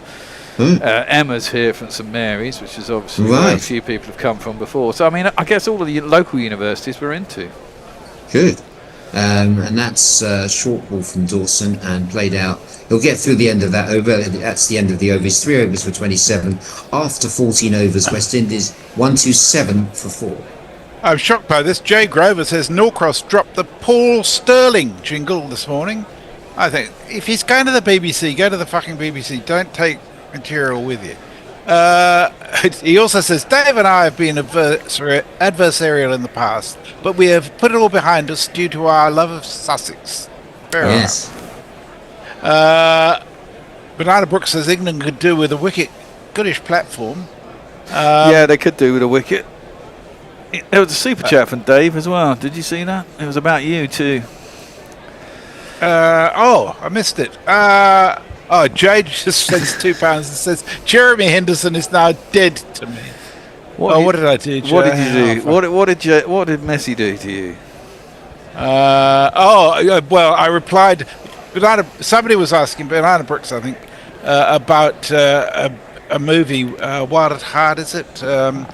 With. And I said I hate all movies with Nicolas Cage in, which is what obviously led Jay to say that. I can't stand Nick Cage. He's all right in some movies. He's done some shit movies, haven't they all? But, yeah, most of them. Anyhow, sorry about that, Jay, but it is what it is. Yeah.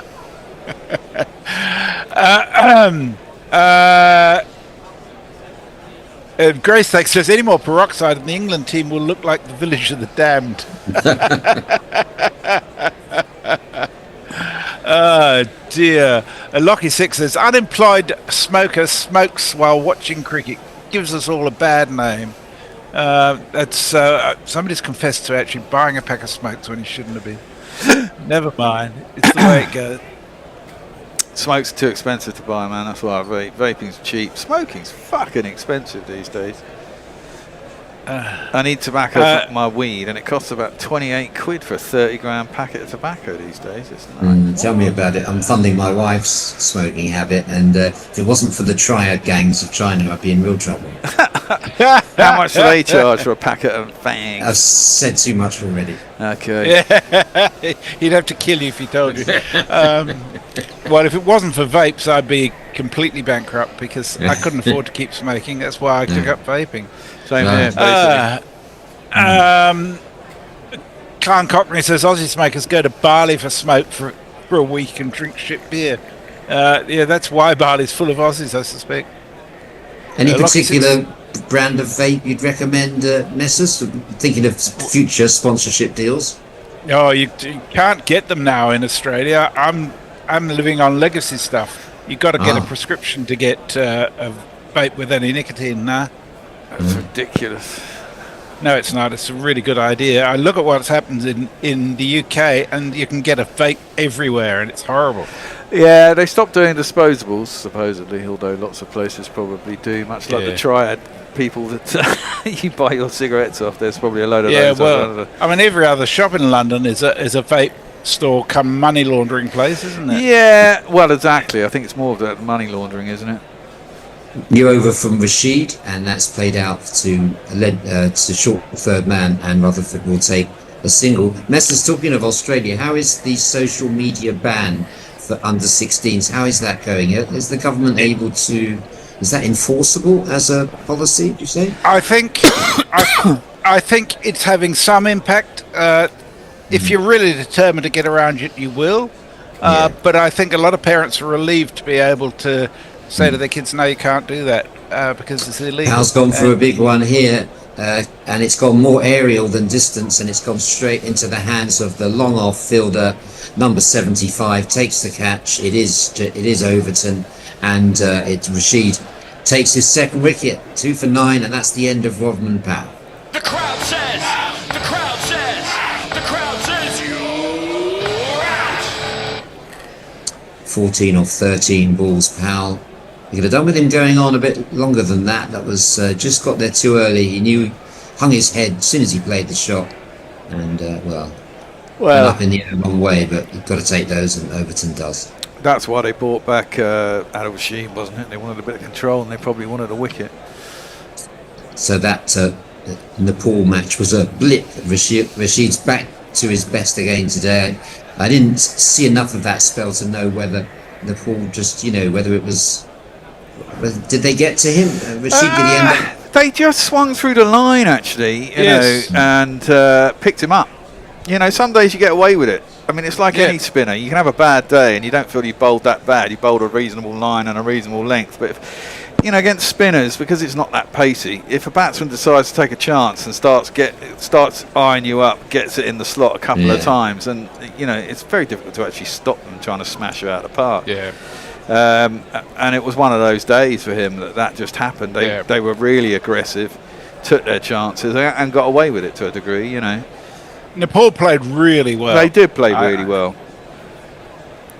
It's the long levers of Jason Holder, familiar face in the West Indies team, one of the few survivors from the last T20 competition, and he's in at 7, and he's got the best part of 6 overs to go.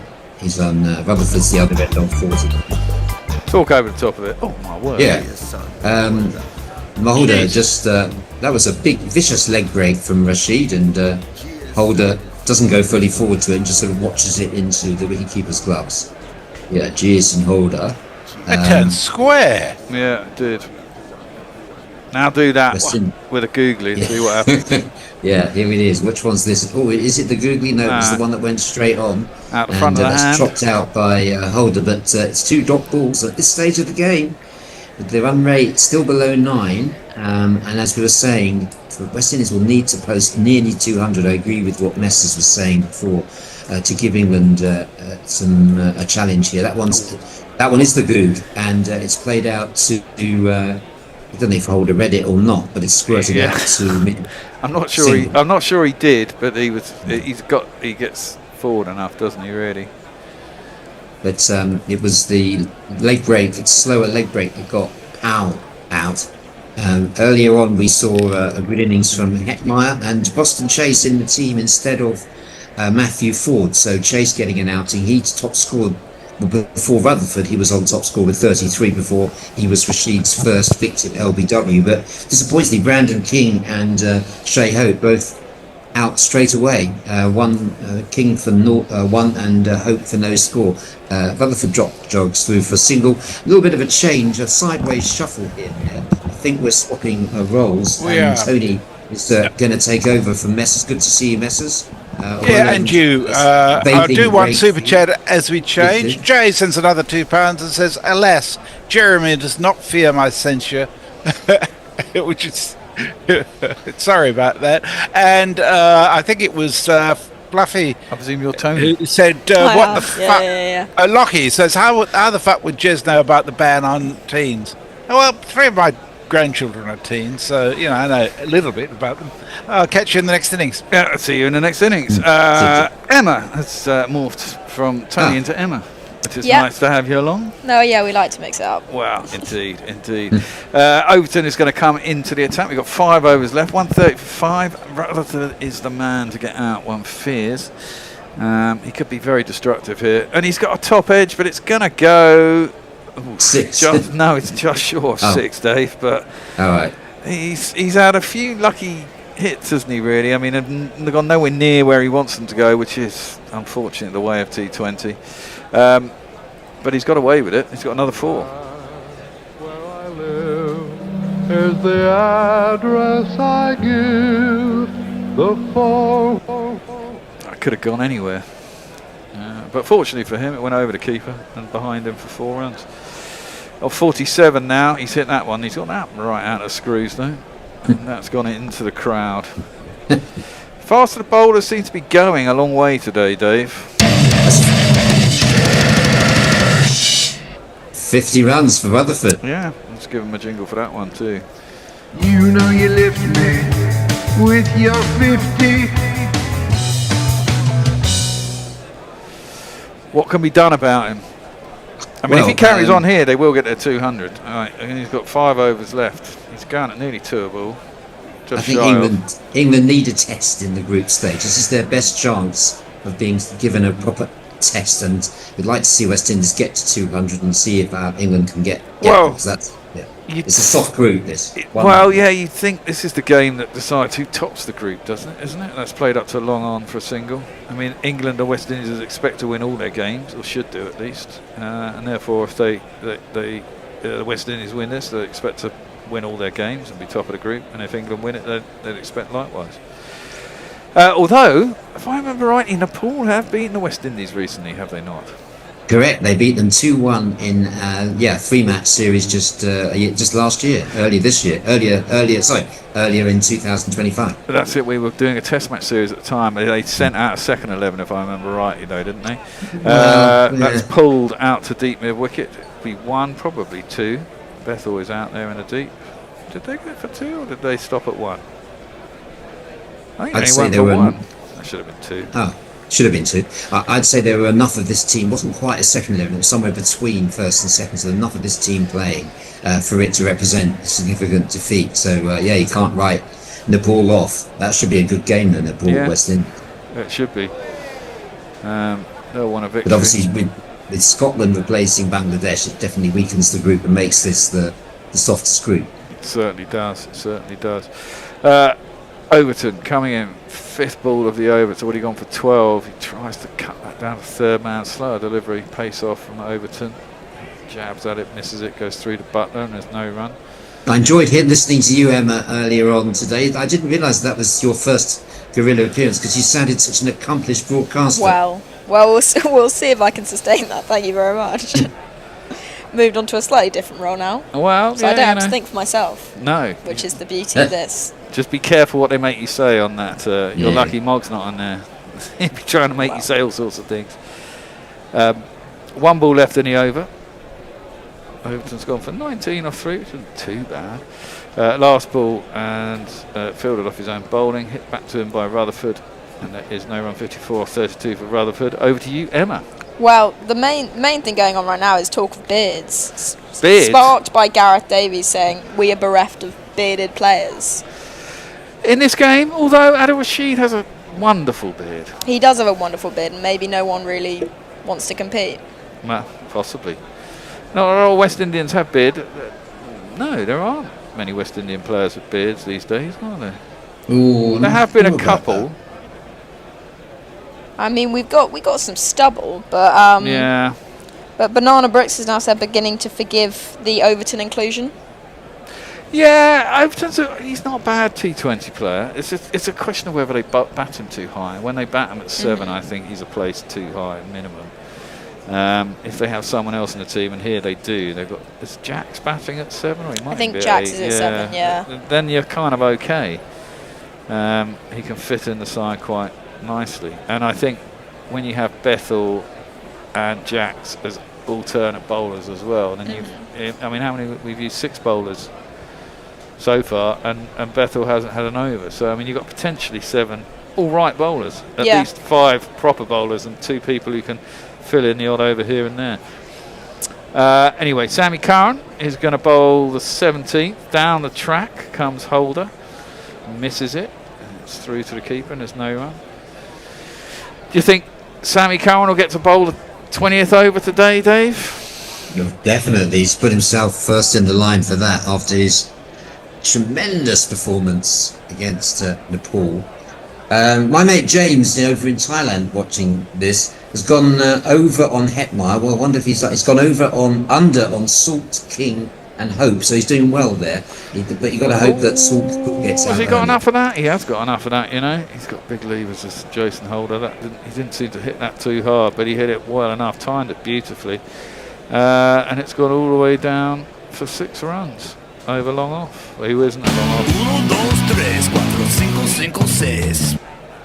Pretty much in the slot. Do you know, I think Sam Curran might have been playing in the match when the test match in the Caribbean, Barbados, when Jason Holder got his double century. I think Sammy Curran. I think you were. I think you're bowling. Right. Yeah. Yeah. Back in the day. Back in the day when he was in the test side. That one's short. It's gone up. I'm not sure that's got length on it. Oh, yes, it has. I thought that gone more up than long, but nope. That's gone all the way as well. So a good start to this over from Holder, who moves on to 14 off 7 with those 2 6s off 3 balls. They're looking in a good spot here, the Windies. Yeah, they're all chipping in because you had good contributions from Hetmyer and Chase, and now Holder partnering Rutherford and 2 6s from him, and just what West Indies needed. They're looking for 180 plus, and they're on course for that at the moment. Look at Sam Curran's expression as if to say, how did that go there? Well, often the way in a T20, innit? I mean, what have they got? They've got 3 overs and 3 balls. They're 154. They want another 40 out of those, wouldn't they? At least, you'd hope for. 40 and 3.5 overs is not unheard of in a T20, especially with especially with Rutherford's set. He's on 54 or 32. England desperately want a couple of wickets here to slow things down. No, you like Harry Brooks? You like Harry Brooks' tactical acumen there? I think he's okay, actually. You know, I don't think he's the worst captain. I'm not sure how. I mean, it's kind of captain by committee in a T20, don't you? Your most experienced players get together, decide who's going to bowl. It's only 20 overs, and everyone's trying to swing to the fences all the time. It's just trying to make the right choice with the right bowler often. I think, well, having said that, I guess field placing is one thing, and I often think that captains get it wrong. I mean, I think they got it right in that last over against Nepal. I mean, I was saying the overs before that, when Jofra got hit and then when Luke Wood got hit, I was like, just try and bowl Yorkers in at leg stump, pack the leg side field. They're either going to have to try and lever it up from a very full length into the offside, pick it up onto the leg side. If you've got enough people out there, if they hit it well, they're going to get 6, but if they hit it wrong, and there's a lot of fielders out there, they're going to get caught. That one's played up to long on, there's no run. But the chances are, if they don't pick it up and they just hit it along the deck, it's always only going to be 1, right? And if you're playing percentages in a game like this at the end of the game, you'd rather go for 6 singles in that last over, or maybe 9 with one boundary, a dot maybe, and a few singles. What you don't want to go for is 20 in the last over because you're trying to do. I mean, Luke Wood's second last over in that last game was pretty pants. He bowled about 4 wides. Yeah. You know, and then he got hit for a couple of 6s and then edged over the slips as well. I remember you saying on commentary that it was odd that one of the grillers saying how he just sort of reappeared in the team, Luke Wood, having not played any of the warm-ups. Oh, that's gone for 6 as well. Well picked up by Jason Holder. Ended up with 20 off that over. England really didn't need that. Anyway, there you go. Let's have another jingle. Over to you, Emma. Well, after an expensive over, you have made £2 though. Oh, so, nice. From Jay Grover, which means I've got to say, I'm afraid, Emma, no swearing, punch bear. What? No. I keep being told to do GBH. Oh, well, of course. No, I'm not going to get punched, Jay. Shut up. And then from Raj Patel, my friend Guru David, how are you? What's your prediction for England's score? For the West Indies, my prediction for the England score will be about 5 or 6 runs less than West Indies. That's what you're hoping. You love an optimist. That was a good over 20 for that one. I am an optimist, Emma, because I tend to favour West Indies, so I am being optimistic. Oh, fair enough. Sorry, that's. I think most West Indies ignorance fans of would my say that. Most West Indies fans would say, however many West Indies get, it won't be enough. I think you're always in with a shout. That's clipped out to deep mid wicket. Where's the single? I think the last time we played a T20 bilateral series, it was 2-1, wasn't it? I can't remember which way it went. It was out in the West Indies. I think England won it in the end. They might did, have been the other way around. I thought it was 3-0, but you might be was right. it? Oh, it might have been. They were good it was games, after though. Darren Sammy, Darren Sammy had just taken over, and he had a really run of losing series. They might have got one, West Indies. It was a big scoring series, I seem to remember. There was a lot of big scores in it. St Lucia was mainly where it was played, wasn't it? That one's tossed up. Again, out of Rashid is on to be miserly. He's got 2 for 12, and he's bowled 3.2 overs. Holder got nowhere near that, because it sort of spun away from him. He just ended up hitting the air. Well, do you think they'll locum with Akil Hussain today? Yes, I think they probably will, actually, yeah. Again. Oh, again. He's tempting him here. He's throwing it up his Adil, getting big turn. One of these is going to be the googly, isn't it? Surely. You see, if he bowls the googly now, it's going to turn into that arc and go sailing over there. Just watching that in slow motion, it sort of swung in as well. Well, he did. He's come down a wicket this time. He's not got it into the gap, and he's not got enough to offer a catch. And in fact, it ends up only being a single down to wide, long on. Good bit of fielding down there by the big man, Jamie Overton. So only 2 off this over so far. What a great spell of bowling from Adil today. Yeah. He's going to get out 4 overs for less than 20. Yeah, it looks that way, doesn't it?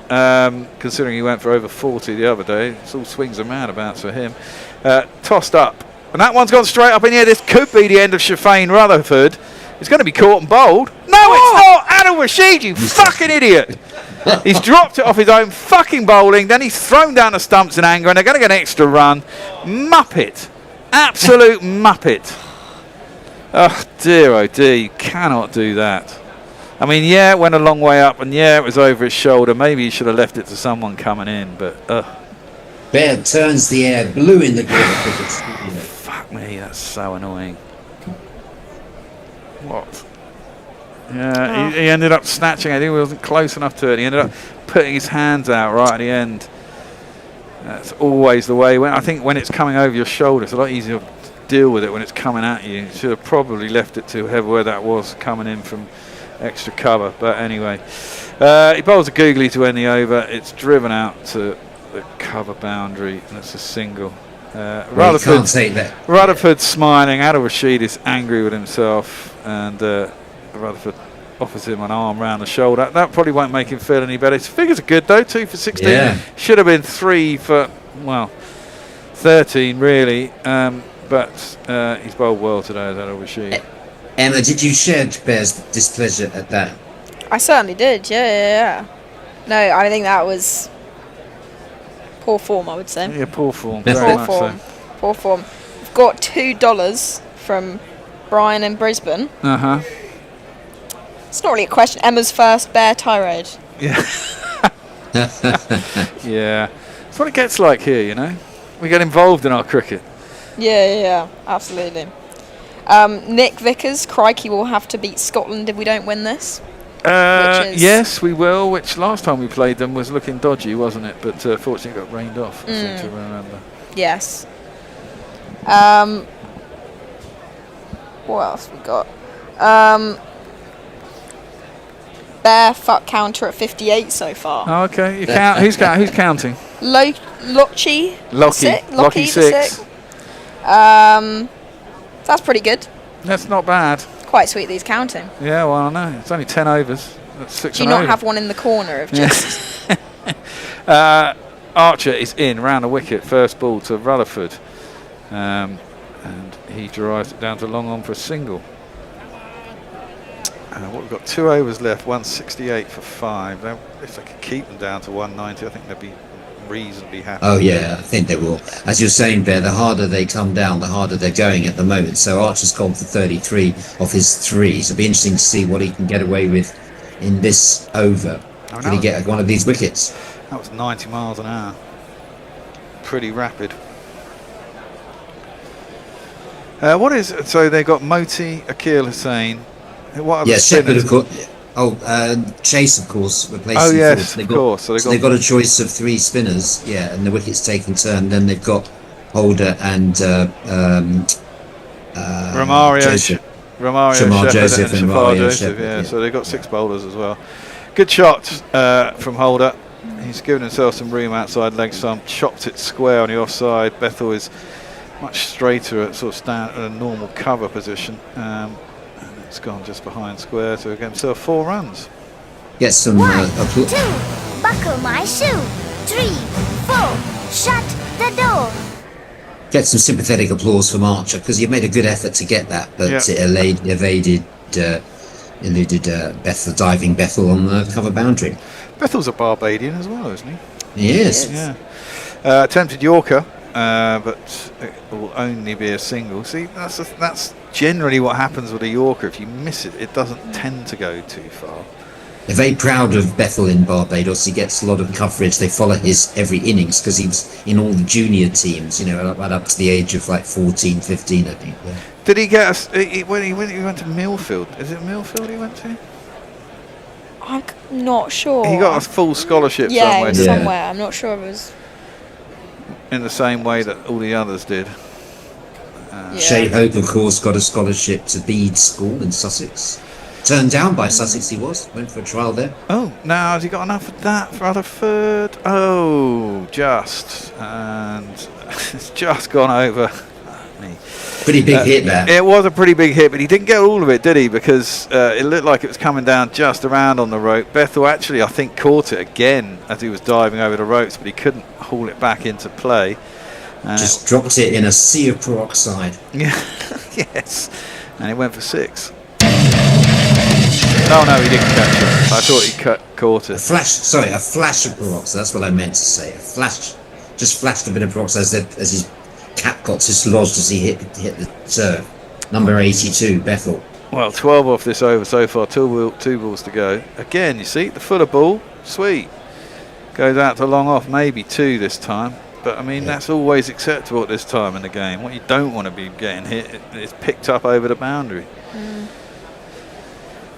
Yeah, Art Joffa's got a bit to think about because he's been expensive in both outings. now it's gone for 47 in this match. So got quite a few of them in the pool.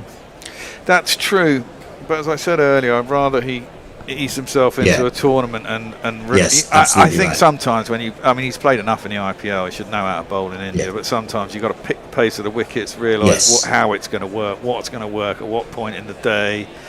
I mean, apparently it's dewy again, isn't it? So I presume that's why England have decided that they're going to bat second. It gets a bit dewy, it's harder for the fielding side, harder to bowl and put the ball where you want, and it skids off the deck, comes onto the bat nicely, you know. Most teams win batting second apparently at this time of year, so that's hit straight to cover. They do go for the single. Rutherford runs way past the bowler's end stump, so they won't be able to get back for two, but that's the 19th done. That was a decent ball to finish, but it really swung in, didn't it, on it? Yeah, 182 for 5 with 1 over to go. Over to you, Emma. £2 from Mark Arnold. Nobody is more gutted than Adil sulking on the 45. Well, that's true. But you can't blame anyone when you drop it off your own. No, I don't think you can. And then £2 from Jay Grover. Those are rookie numbers, Nigel. Rookie numbers? What, for my swearing, Jay? I think I'm doing quite well.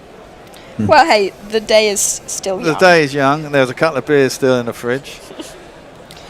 $5 from Brian in Brisbane. For your next visit, Emma, do you have any dietary requirements? I know Bear doesn't like carling, and Tony likes a cheeky red wine. That's very true. Brian is a very kind gentleman who often gets us sent food via Deliveroo and such like. That is very nice. No, I don't actually. I'm easy when it comes to food. So excellent, fit in well. Overton's going to bowl the last over. First ball is smashed by Rutherford, but not great timing though. Out to Jacks, who's at wide, long off. You're a media student, Emma, at yes. Queen Mary's? St Mary's, I did sports journalism last year. Oh, right. Recently finished that. So and where would cricket rank in your sports? Would it be in the top three, cricket, top one? Cricket, probably cricket top, then probably football, rugby. Who do you support for footy? Forest. Oh, that's good. Are you a Nottingham lass originally? My mum's from Nottingham. Oh, there you go. And then I was at uni in Nottingham, so that's why. What about you? I'm a Liverpool fan. Very nice. Fucking disaster on Sunday. Yes. Not happy. Yes. Although results kind of went our way yesterday, I was annoyed that Man United didn't lose. Do you know the guy that hasn't cut his hair in? Yes, I know. Days? He must have been praying last night, but they didn't. Oh no, he's connected with that holder in the slot from Overton, and it's gone straight over long on's head. It's another 6. Of course, what I was going to say earlier is we haven't had a ton yet in this competition, have we? No, Jason Holder he's reminding us all what he brings to this West Indies team. He's not in the ODI team or the Test team anymore. I don't understand that. He's a great player. A great competitor. He enriches any team. It's because they've got, 1 or 2 people who perform a similar role, to him. But no one's. I mean, he's got height. He's got everything with his bowl. I mean, I know he doesn't bowl probably as quick as he used to when he was younger. That one's through to the keeper, and there's no run. He's never been a speed merchant anyway. No, but he's got great control. Yeah. Bowls from a great height. I mean, and he he got a double ton against us, as you say. He's a quality player. I mean, he is. I guess his problem was he was captain of West Indies at about 21, wasn't he? I mean, they tried to do what the Saffers did with what's his name, Graham Smith, yeah. And it didn't quite work out for them. But I mean, and they were on the downslope then anyway, weren't they? Oof, the sun is blinding. That one has been pulled, and he's going to be out this time. Holder holds out. He's tried the same again, but he's not timed it well. But it's a good innings, 33 off 17, nearly a strike rate of 200, just shy of. And he's holed out at long on with 2 balls left. The West Indies are 189 for 6 now. Yeah, 6 down. You can't argue about that. I think it's fair enough, though, isn't it? This will be a good test. Yeah, be a good test for England because they won't necessarily get stretched as much as this in the rest of the group. So they need to see whether they can get up to 200 chasing And West Indies are not the strongest with the ball when you get after them, so it should be still very evenly poised, this match. It'll be interesting to see what the odds are right now. Oh, well, do you want me to find out for you, Dave? Romario Shepherd, the new man. Indeed. And his first ball is going to be not caught. I don't think that's out. Yeah, Phil Salt didn't appeal. It was hit out too, and he probably, if it had been a yard quicker in, he would have caught it, but he kind of caught it on the half bounce. The hat-trick man, Romario Shepherd, of course, picked up the hat-trick in his first match. I presume that took. What's your Emma, your favourite medium? Would you say radio or the written word? Probably the written word, just more experienced in the written word, I would say. But there's anything I've learned over the last 18 months is that to be open-minded. Yeah, absolutely. I think I started off doing a lot of written. Oh, they're going to have a look at that. I don't know. They're not going to have a look at it. No, he didn't. Phil Salt didn't claim it. Yeah. No, he didn't claim it. That's what I thought. I think he was there, but it sort of slipped through his fingers and then it touched the deck, and I think he knew that. Other teams might well have tried to claim it. Last ball. The last ball has been hit down the ground. Has it got enough on it? It certainly has. Yes. So the end with a 6 and the end on 196 is going to be good. It's going to be a tough chase for England. Yeah, it's a good bit of hitting from West Indies. Good display from West Indies after a nightmare start when they lost King and Hope with only one run on the board. And then you had that nice partnership chase from Hetmyer, and then some really good hitting from Rutherford, who finishes on the 76. And also Holder with that quick fire innings from him, 30 odd. So yeah, really good performance from West Indies. England lead 197 to win, and if Raj is still listening, I'd say England need to score 197. Yes. Yeah. I mean, of course, Rutherford probably should have been out. Was he dropped before he got to 50? Yes, he was. Yeah, dropped by Rashid. Rashid off his own bowling. I mean, Rashid bowled very well, but you can't be dropping those sorts of catches. It's criminal. It's going to be a tough chase for England. I think anywhere up around there is tricky, even on the flattest of flat decks. Everything's got to go your way. Of course, Phil Salt usually manages to screw things up when he comes to a big tournament. He's the only man in he's the only man in England side who scored 5 T20 hundreds internationally. But he does tend to go horribly wrong when he comes into a tournament for some reason. He's good record against West Indies though, too. Yes, that is very true. He does have. He got 2 of those in that series of T20s, wasn't it? Yeah, back to back, pretty much, wasn't it? That's right. Yeah. Any last messages, Emma? Then we should go off for 5 minutes before the second innings starts. There was one about missed opportunity not bowling Bethel. Well, quite possibly. Spin seems to be the way to go. Brook. Yeah. There's a bearded West Indies player, Shane Hope.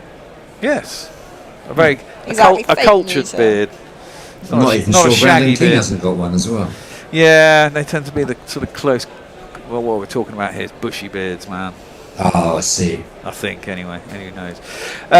Okay, forget that. Let's go. We're going to be off. We'll be back in, about 5-10 minutes, I imagine. There's never a lot of time between innings here. How long is the break in the World Cup? I think it's 10 minutes. Right. It can be as little as 5. Just keep an eye on it, I guess. Who's on straight after? It's when they feel like it.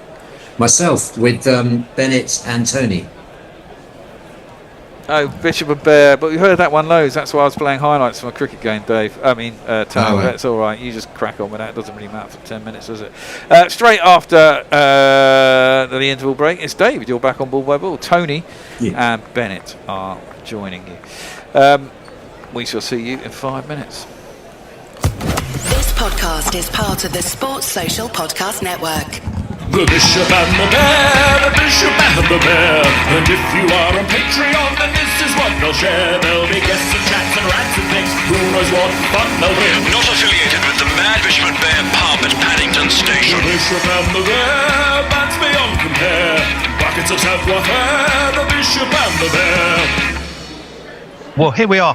Now we're going to review the Ashes series, so where better to do it, well, certainly for England, than a pub, I suppose, albeit a virtual one.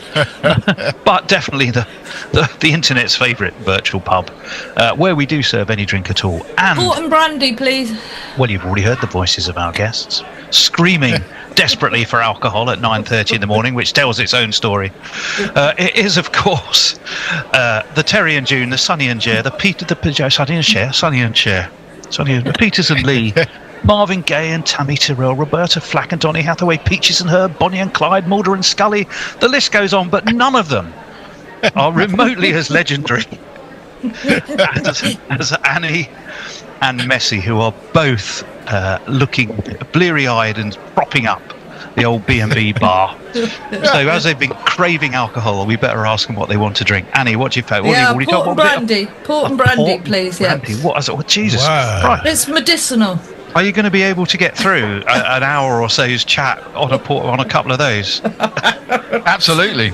You might hear some fruity chat. Some fruity chat. You don't want to put fruit in it. Just drink it neat. Oh, absolutely. Mix. Messers, what are we going to get you? You always change your order. So. Yeah. There's a World Cup coming up, and I need to get in training. But not like England, so I need to do some serious drinking. So I'll have half a bottle of gin and a case of Schweppes, please, and that'll keep me going for the day. Case of Schweppes. Well, he's got to have Schweppes for each one, hasn't he? Oh. Yeah. Couple of lemons. Yeah, perfect. Remember the wet ads with William Franklin? Schweppes. No. Schweppes. You need Fever Tree, not Schweppes. Oh, hello. That's fancy tonic water, isn't it? Although I do quite like. I drink both. I don't mind. I don't like try gin, and avoid it. so I drink neither. And tonic water is foul. I do find the slice of lemon is excellent to claim as one of your 5 a day, though. Right. Let's move. Well, we are going to talk about the Ashes. What else are we going to talk about? We're going to figure out what went wrong and why. We might have a chat about Harry Brook. What do we do with Harry? And is it really like waiting for Godot, as an Indo suggested? That's going to take us a fair old chunk of chat. I'm sure we're going to have a quick chat about Sri Lanka, working out which players are actually going to get there from an England perspective. We know a couple are struggling. And there's another World T20 around the corner, and it's already blighted by visa issues and politics. But are we looking forward to it, or are we just going, oh no, not again? But shall we start with the Ashes? Annie, I'm going to start with you. You know what Vivian always says to me? She says, you're very good at listening and coming up with ideas, but you never ask people how do they feel. So I'm going to embrace my feminine side this morning, and I'm going to ask you, Annie, how do you feel after the Ashes? How do I feel? I feel like England got what they deserved, and I mean that coming, of course, from a county point of view.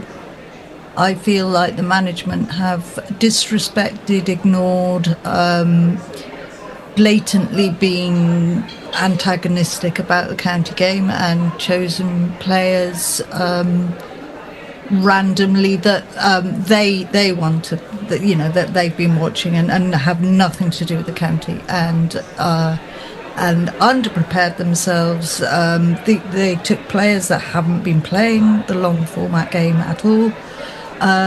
Some that barely have played it, and they took a load of people that were a little bit injury prone, and said, right, this is what we're doing, and it does feel a little bit like that, and I think they had this perfect opportunity, because Australia didn't particularly play well, England played poorly, and we lost an Ashes 4-1, which we should probably have lost 5-0.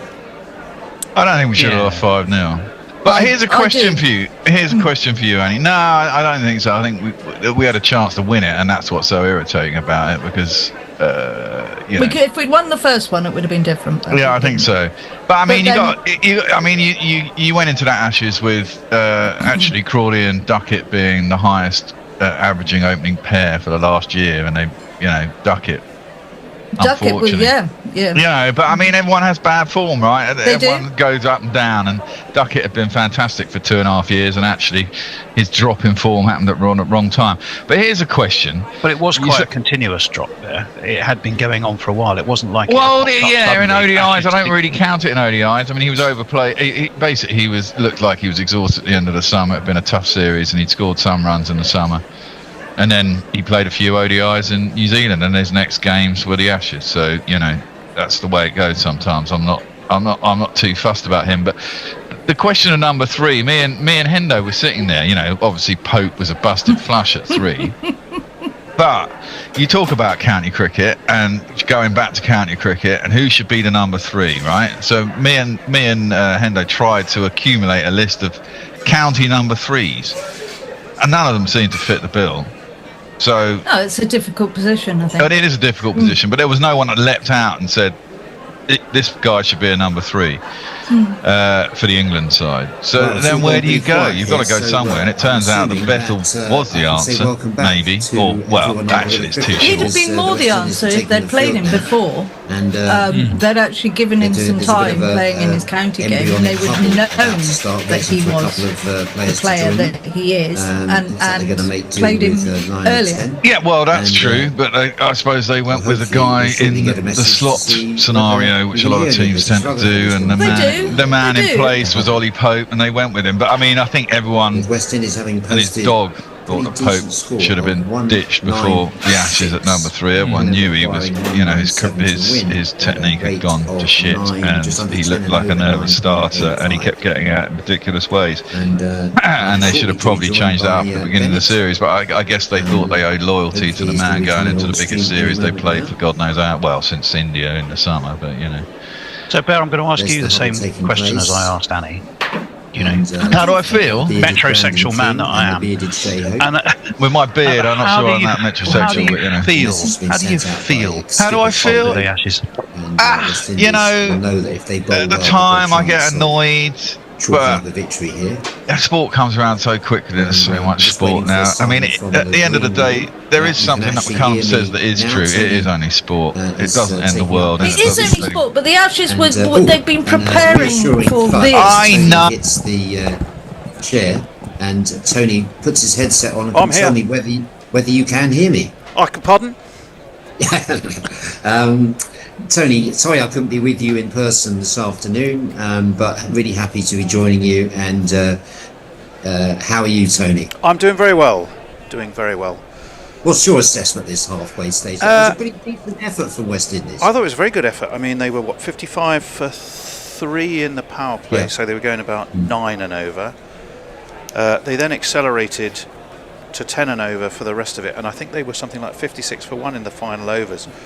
So it was a very backloaded innings. It's sort of strangely opposite to the way England have gone recently, because they've kind of been a bit loose up front, particularly when they've got started off with pace with the ball and then hauled it back. They kind of did this one the other way round, in that they struggled for control late on. And do you think England will get these runs?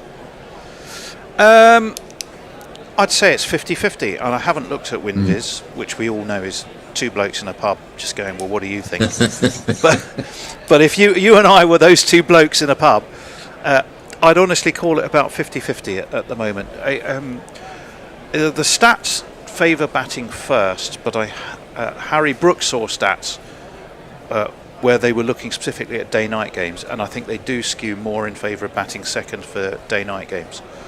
I mean, both teams would have hard strength. to call, I would say. Yeah, it is hard to call. Both teams, I think, are stronger with batting than bowling in this competition. West Indies certainly are when the hitting came off today. So they've been leaking runs, West Indies.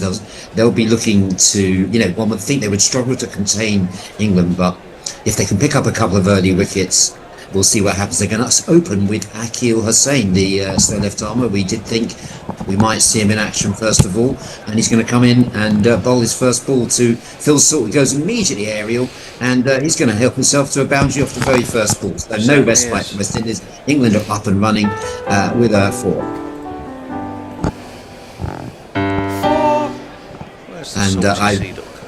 And I was expecting the silky tones of Bennett, but it's going to be the silky tones of the Bear instead. Oh yeah, and here's Phil Salt. Terrible Phil Salt! Fuck off! Get out of my fucking England side! I think we should retire that one, and then we'll see what he does here. No. Salt, I was going to say Salt's going to get a move on from the word go here, and he got 4 for first ball. This second ball's just played out to the leg side, and they take a single. So it's Salt and Butler to opening up for England with a target of 197. And Bear, where have you put your considerable money? I'm not betting on this, but because it's difficult when it's England, because heart takes overhead. But I think it's pretty even. I think it's a decent score by the West Indies. I think it's gettable. It relies on England getting a good power play and a couple of decent. I mean, you know what a T20 is like. One person gets a big score. Usually the team gets across the line. Yeah. When you're chasing big scores, it's quite easy to lose early wickets, and then it gets tricky. Butler to face his first ball from Hussain. He thinks about having a big one there, but in the end he waits for it and just strokes it back with a point for a single. If you get the feeling that if Salt gets going, which he, as you were saying, Bear, hasn't really done in tournaments, if he gets going, then he could make this score look very small very quickly. On the other hand, if West Indies can get a couple out, but that's where West Indies have been losing out recently. They haven't been taking a lot of wickets. That series against South Africa, they really struggled to take wickets in that. So England will be realising that West Indies' strength is their batting, and they'll be looking to get after some of the loose stuff, which they'll certainly get. There'll be some 4 balls on offer, and Salt will be looking to extend his record against West Indies, which is excellent. He's on 5. He waits for Hussain bowling round the wicket to him. That one's a quicker ball, and he drills that to mid-on, and there's no run. Yeah, and also you feel that, Tony Barrett, that Harry Brook's in decent form now as well. Yeah, it does seem to have been, and he's been quite proactive as a captain, I think. Doesn't always get it right, but he's learning fast. Had a lot of other things to cope with, which he seems to have done well enough. And this one is a little bit of turn for Hussain. Doesn't spin it a lot, but that one did a little bit off the wicket. It's away from Salt, who treats it with a bit of respect. So let's see whether Salt can end this over with a boundary. We're looking for that because I'll keep him up with the rate. So he hasn't looked around the field now, sees where the gaps are, and can Hussain get away with this over. He's only gone for 6 so far. He's bowling his last ball now. Spears it in, and it should have been put away by Salt. He misses out there. It was on his legs. In the end, they're just going to jog through for a single. So Hussain will feel like he got away with that. 7 off the first over, or is it 6 off the first over? 7. And it is 7. 7th no wicket off the first over. And now, who's on socials? Tony, That's me. would it be yourself? Yeah. That is me, and my eye is immediately drawn to something from Lord Grover of Sheffield, who says, unfairly, I just blame Tony for that. Unfortunately, I can't see something. I don't know what I've been blamed for. Greystoke 666 is David's headphones. David's headphones looks like they're from the Apollo program, which they sort of do a wee bit. Who else do we got? Phil Salt will last 4 balls guaranteed, says Stephen Kelk. How many has he faced so far? Oh, I think 5. Well, there we go, Kelky lad. You're doing the lad a disservice, mind you. The poor old, the Bears jingle of him, which is I think he's better than that. Well, at the time he got out cheaply once. No, he didn't. He got out cheaply a few times. No. But the point was, when that jingle was made, he was getting out cheaply all the bloody time. Well, true. And I was just calling for him to be dropped, but since then he scored loads of runs. Oh, wow. Wallop, Phil Salt. What a player he is. Jason Holder's first ball, he's dropped short, and Salt, it is, who has smashed him away over mid-wicket for 6. Did I play his... well, the first most important thing is to play this.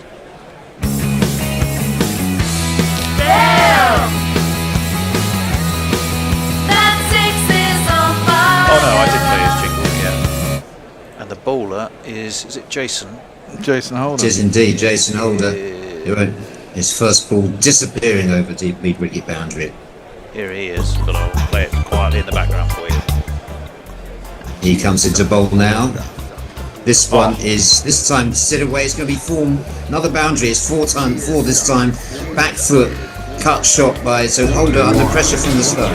And 2, GSM 3, and 4. Good shot.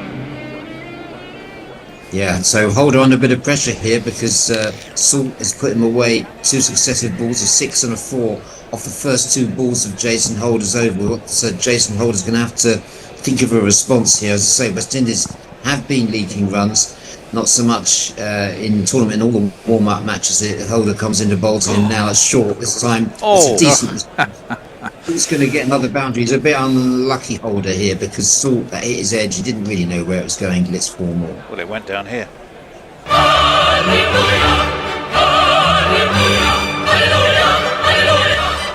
actually. By the For some reason, I way, thought that was can a you third get rid of man the single, yakety but sax or whatever the comedy music is, because That they goes- get dinged. Oh, who'd have thought? Who wants to ding that? Bastards. But yes, I can get. That's the Benny Hill theme, basically. Yeah, isn't basically, it? yeah. The ghost of Benny's up there somewhere, rattling his ghostly gold tops. Well, he's trying to get money. Dinging us from He's YouTube well, revenue. he's even just that. He's trying to get money even while he's up there, mate. That tickled old Ernie. It doesn't. It's something. Stealing his jingle doesn't tickle him. Ernie, and he pulled the fastest milk cart in the West. That's no run there. Salt plays that up to mid-off, so a bit of respite for Holder. A bit unlucky with his third ball because it sort of squirted out by Salt down to third man. But Phil Salt looking like he means business here. As the caption says, he's a quick starter, has a productive record against pace, and he's already moved on to 19. Oh no! Off 9 balls. Here's One sense. What are you trying to do? I'm trying to get rid of it there. How do I do it? You press eject in the cart. Oh, down here. One senses that, and that one short is Eject. nicely played away by Salt. That's gone into the crowd as well. That is going to be, I think, a maximum from still there. Salt. I don't believe that bounced. No, no. We're getting a. Go on, carry and on. it is 6 runs. England 27 for no wicket. But even though it's really exciting on the field, even more excitement in the studio as we attempt to eject a jingle. That one was short from Holder, and it was, as I say, it was Salt who played it out. So Salt's really got off. It's almost like he's listening to the criticism in the Gorilla Green That's room, why I'm keeping and his he's jingle there, determined- Dave. Just to wind him up. Right. Yeah, he's determined to prove him right. And this what one is luck. shot away. What a shot by Salt. He's making nonsense of this target. It's 31 already for England off 2 overs. He drills that one past mid-off for 4 runs. What a start from Salt. 29 off 11. 24 off that over. 1, 2, 3, 4. I believe that takes the most expensive over in a World T20 tournament away from Joffre, who got it the other day he'll be happy about that. whilst facing Afghanistan. Gareth Davis says, I have a strange beetle with a face crawling over me. It's green with a face like a weathered Phil Tufnell. No idea what it is, but I've offered it a smoke. Tim Wilton, the MCC, announced last week that the laws of the game would allow the use of laminated bats. Yeah, they did. What? In open age recreational cricket from October. Oh, right, okay, not in international, because that's what Ricky Ponting used to have one of those, didn't they? One of those bats, those kookaburras that used to have black graphite on the back for a while, and then they got banned. Lord Grover of Sheffield says, bear drinking water with no weed or vapes makes me and the baby Jesus cry. Oh, you're right. So just, yes, I do have it. Sorry, I'm just checking that I've got a key to this room I have. Apologies for that production note. Mr. Ball there, Is what it a happened? cell? They keep the key those, Dave, didn't they tell you when they put you in there? It seemed to come back into Butler. Yeah, that was the first ball of the Hussain. Saints' second over. Butler squats as he waits for him now. That one also came into him, and that's another dot ball. So a tale of 2 halves at the moment. Salt has gone on to 29, while Butler only has 1. Yeah, that over from Jason Holder, as Bear said, went for 24. So that's given them something to think about. Sam Curran's got, oh no, it's Bethel with the lid on. He'll be next in. 31 for no wicket England. Just off 2.2 overs. Can 2 dot balls from Hussain. Is he going to get a third one? No, it's a reverse sweep by Butler. It's gone 2 bounces for 4 runs. Nicely picked up by Joss Butler. Bit top edgy. Was it a top edge? Was it edgy? I think it was a bit edgy. It seemed like that to me. But you only have to get it over the infield, don't you, really? Yeah, well placed by Butler, seeing the man up there. And if it was edgy, well, it certainly never looked like it wasn't going to be a boundary, if you excuse the double negative there, Tony. Yes, I'm not a grammar Nazi, you're fine. Yeah. There are those who are. Yeah, absolutely. And this one down the leg side, Butler has to help that one its way. Doesn't make a proper connection, and you're going to get a single. Should have let that go. Would have been a wide. Should have let it go, yeah. Which means that Salt's going to have a chance here to, if he goes on at this rate, he could be challenging quite a few records, Phil Salt, because explosive start from him. First ball went for 4, and 24 he got off that over from Jason Holder. He's got 2 balls left of this over from Akil Hussain, the slow left armour, who opened up for West Indies. Salt with the baseball pose, and that's beaten him because it did a little bit, came in shy at the stumps. They go through for a single. There's maybe some buzzers here. They got a buzzer? Don't think so. Don't think so. Robin Powell's picked it up. They overran that. So just a single there to Salt. So he seems to be happier with the pace coming on. So if you were the West Indies captain now, Bear, who would you put on for the next over at the other end? I might be tempted with Russell Chase. Yeah, Chase or Moti has to be, doesn't it? Moti's lefty, isn't he? Yeah. I might go Moti. Moti. You've got two right-handers, you might as well, if he gets some spin.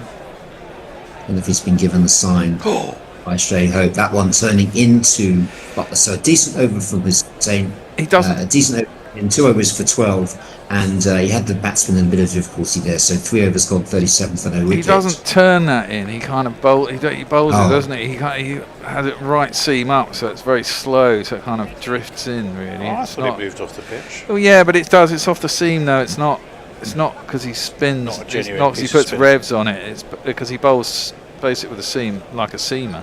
And because it's so slow, it just drifts in. Well, there's a few people questioning your drink of choice here, Bear. Well, it's all right. I've got a couple of beers left. I wasn't expected to be on, I usually have one for each session I'm on, but this is an extra session. This water abomination cannot be unseen. Yeah, it's okay. Some speculation from Lockie that you're rehydrating after some ecstasy.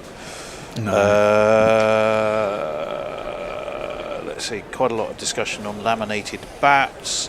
The water is for the kidneys. Apparently you can flush them out, says Gareth. Exactly, so I can then have another beer and feel fine. It's gone for Mario Shepherd to replace Holder. That one has hit Salt on the pads, and there is no run. So Shepherd's fresh from his hat-trick in the West Indies opening match.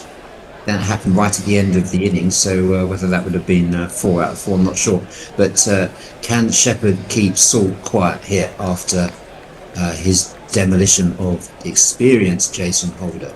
That was he's crowded. He's a big unit, Shepherd, isn't he?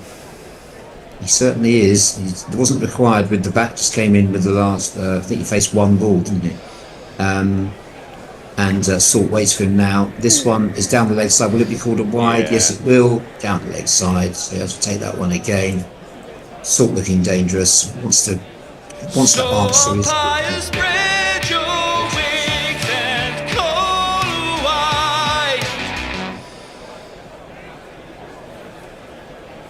These are his wickets against Scotland, I take it. Oh yes, 4 in 5, not bad. It's 4 in 5, and right? Yeah, and the hat trick. Yeah, he really did enjoy that. Horton did that quite late in the innings for Scotland. See if he can get some English wickets. This one, Salt comes down the wicket, flat bats it away. Is it going to be out? Yes, it is. Salt has gone. So yet again, the guerrilla literati are correct. Salt burned brightly, but all too quickly it was. Extinct. The flames were extinguished. You flipping muppet! Well, there he goes. I mean, what's there to say about that dismissal? He came charging down, and it was an ungainly shot, wasn't it? It was, but he followed close. him, though. Romario showed smart bowling from Shepherd because he's kind of tracked him and just slightly adjusted the angle of the ball so that it left him no room to play the shot he was looking to play. Yeah, he couldn't free his arms. He got it high up on, on splice, wasn't it, really?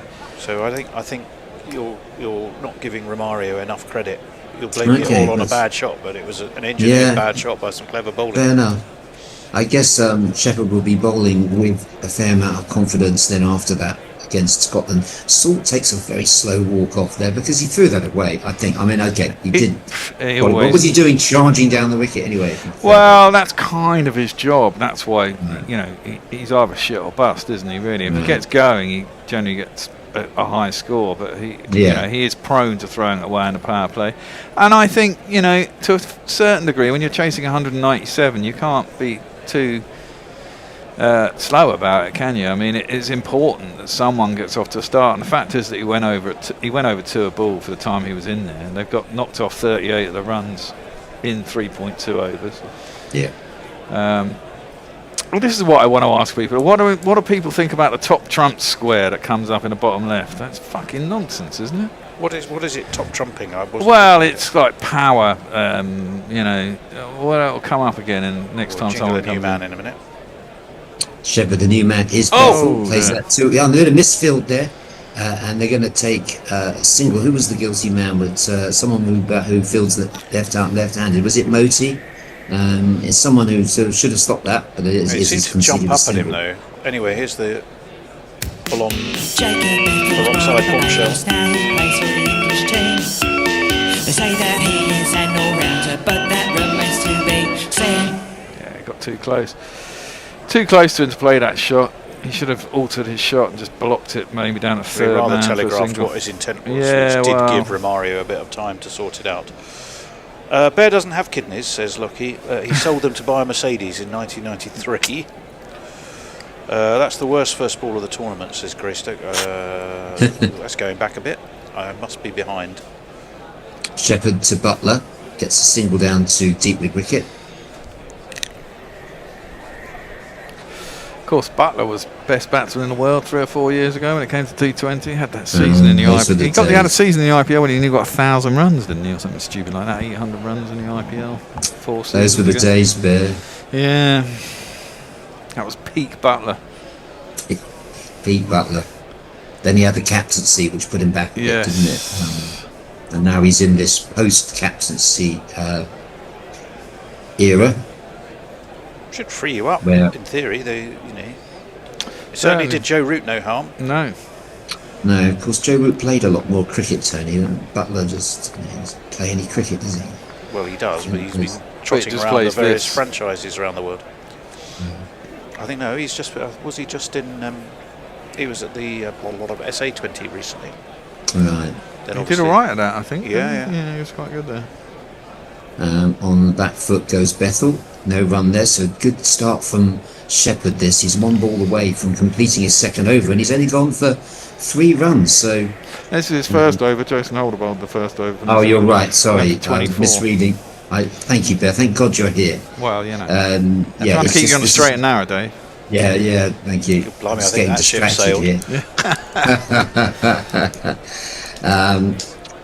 Bethel, having looked round the field here, he is on 1, and this is the last ball of Shepherd's first over. And where's it going to be? It's outside the off stump. It's in Bethel's, one of Bethel's shots here. Plays it away nicely. It's beaten the inner field, and it's gone through for a boundary.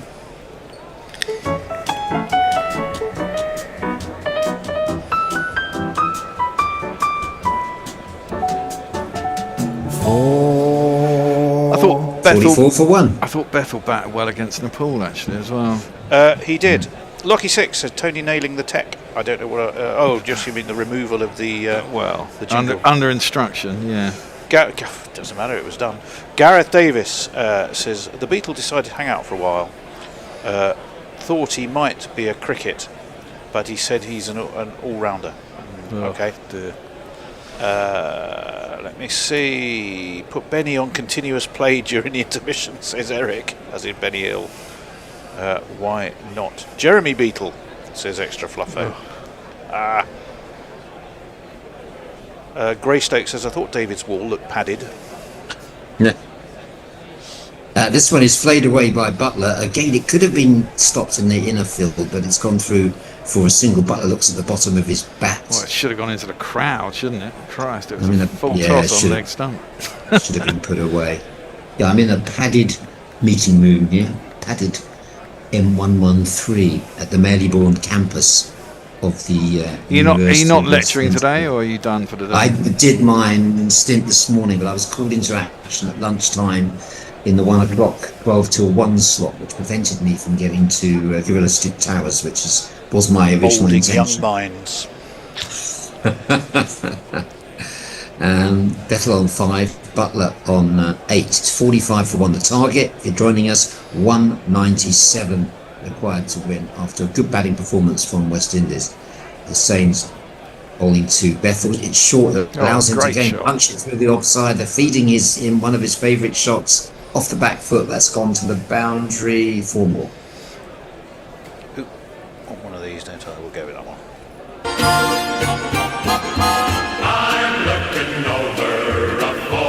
The Beatle chat has, obviously led to a lot of Beatle chat.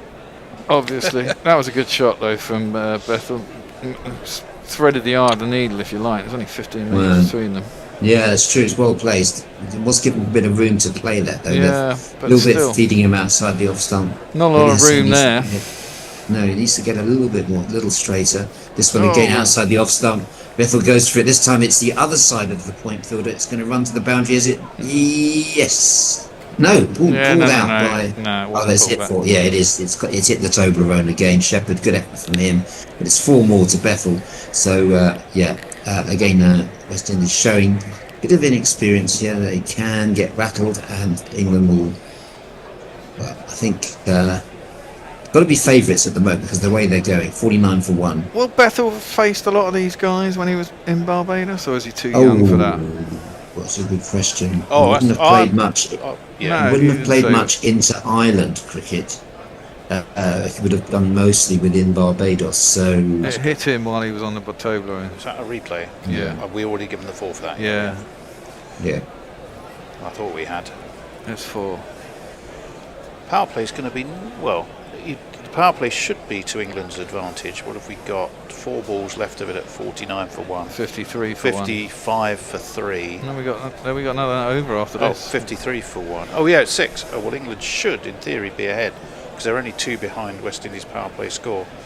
But they lost control, didn't they, in the latter stages, particularly what they call the closing overs, which I take to be the last 5. Is it? Is that? No, now here they've got it as the finale is 3 over. The last 3 overs they have. 56 then off that, which is bonkers.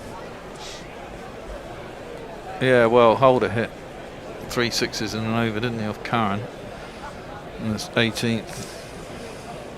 Sorry, David. Enthusiastic Shimron Hetmyer does the fielding. It's good to see Hetmyer taking a little bit of weight off. He looks like I was going to say he's lost a little bit, hasn't he? He has, yeah. It looks like he's properly trained for this tournament. Down the leg side, it's helped on its way by Bethel. Very nicely played. They're finding the gap, just letting the ball do the work. It's 4 more to Bethel. That was another good shot. Super shot.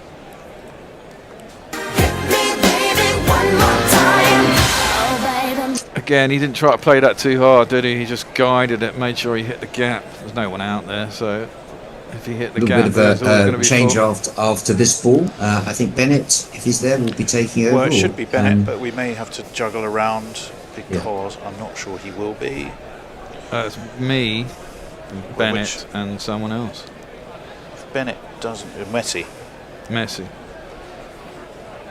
So it can be you, Messi, and let me see if Bennett's not there. I'll go and find out. Same bowls down on the leg side, nicely played away by Bethel. This was supposed to be a single. So at the end of 5 overs, England have made a good start here. Just a 58 for the loss of Phil Saul, Bethel on 18, Butler on 8. I will see you again a little bit later.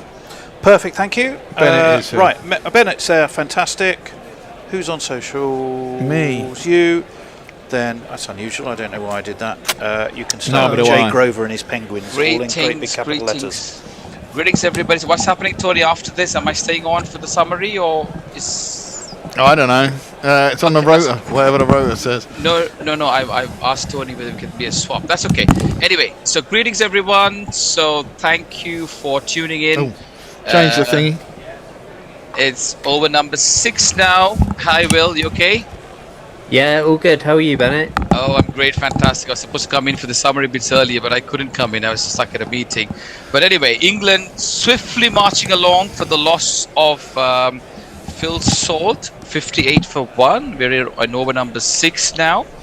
How do you think we are sort of getting on at the moment, Will? I think it's trucking along pretty nicely. They're ahead of the West Indies sort of run rate, so that's something. This one's outside the off stump by Shamar Joseph and slashed towards the deep dead man area, and the batters go through for a single. It's Bethel on 19 of 9, and Butler, the key man, 8 of 8. Jacob Bethel, what a revelation he's been to the England side, Will, over the years. Oh over yeah, the months. amazing. Yeah. He's also like actually an all-rounder. He is as much of a threat with ball or bat, and that and is, in the field as well, isn't he? He's really fielder. energetic. Yeah, he's just supposed to. I think one of the other pundits or somebody who's watched a lot of county cricket teamed him as the best county cricket fielder in England. Shaba Joseph bowls over pitched on the leg stump, but Butler gives himself room on the leg side and plays this one away towards the onside, and the batters go through for a single. So 60 for 1, chasing a target. West Indies target. They did 137 runs in 88 balls. West Indies scored 196 for 6. Top score was Shafane Rutherford unbeaten. A brilliant knock of 76, ably supported by Jason Holder. They had a wonderful partnership towards the end. They brought West Indies to a bit of respectability at a good run rate for England to chase on the leg stump on a good length. And this one, Bethel stylishly pushes it towards the mid-on area. No chance of run. Shama Joseph's first over. So far we've had Akil Hussain, 3 overs for 26. Jason Holder was taken to the cleaners for 24, getting a good taste of his own medicine. There, Will. Yeah. yeah, definitely. It was a great over from Phil Salt. I mean, he got us off to the start that we required, didn't he? But I mean, he did that's the classic Phil Salt thing, isn't it? Exactly. Phil Salt, the assault, more or less, rubbing salt onto the wounds of the West Indies bowlers. That this one's over pitched on a fuller length and sliced away towards the third man area, and Bethel moves up to 20 off 11. England in a good position. They've brought in Craig Overton to strengthen their lower order. He'll be batting at number 9. Tom Banton at number 4, playing ahead of Duckett.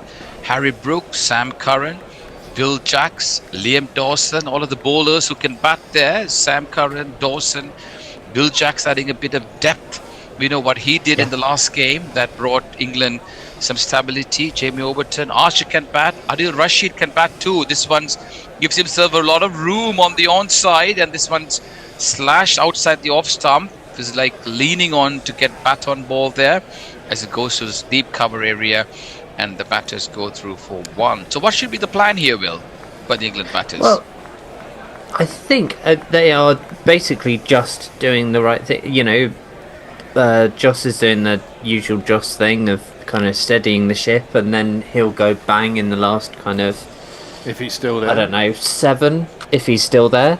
But he can sort of like ramp it up when he needs to, so he's doing that, letting Bethel do his thing. In. This one, sorry, Will, this one's over pitched, and again Bethel Butler giving himself room on the onside and thumps this one towards the deep extra cover for another boundary. 1, 2, 3, 4.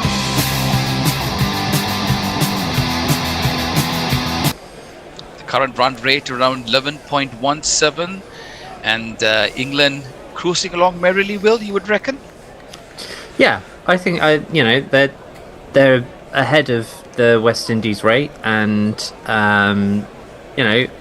they've got 2 batsmen that seem pretty set, or as set as you ever can be in 2020. But yeah, I think it's going all right. I mean, like with all the short form stuff, it can change in a second. But indeed. Yeah. So it'll be a good tussle between bat and ball. We saw some really great games earlier on, and if you look at the tables here in Group A, it's Pakistan and India. Pakistan played 2 games, have won both, and I've got 4 points. India have won the one that they played on 2. They got Netherlands, Namibia, and USA in that group, with Netherlands having 2 points as well. In Group B, we got Australia, Zimbabwe, Sri Lanka, Ireland, and Oman. Australia and Zimbabwe winning the one game they played along with Sri Lanka, so a bit of a battle there. Zimbabwe looking good. Australia have a bit of bad news with Mitchell Marsh pulling out earlier on with an injury. In Group C... Oh, yeah, that sounded rough. Yeah, I should try and get some socials in, even though I'm being slated over here on the socials. Go for it. Jay just said,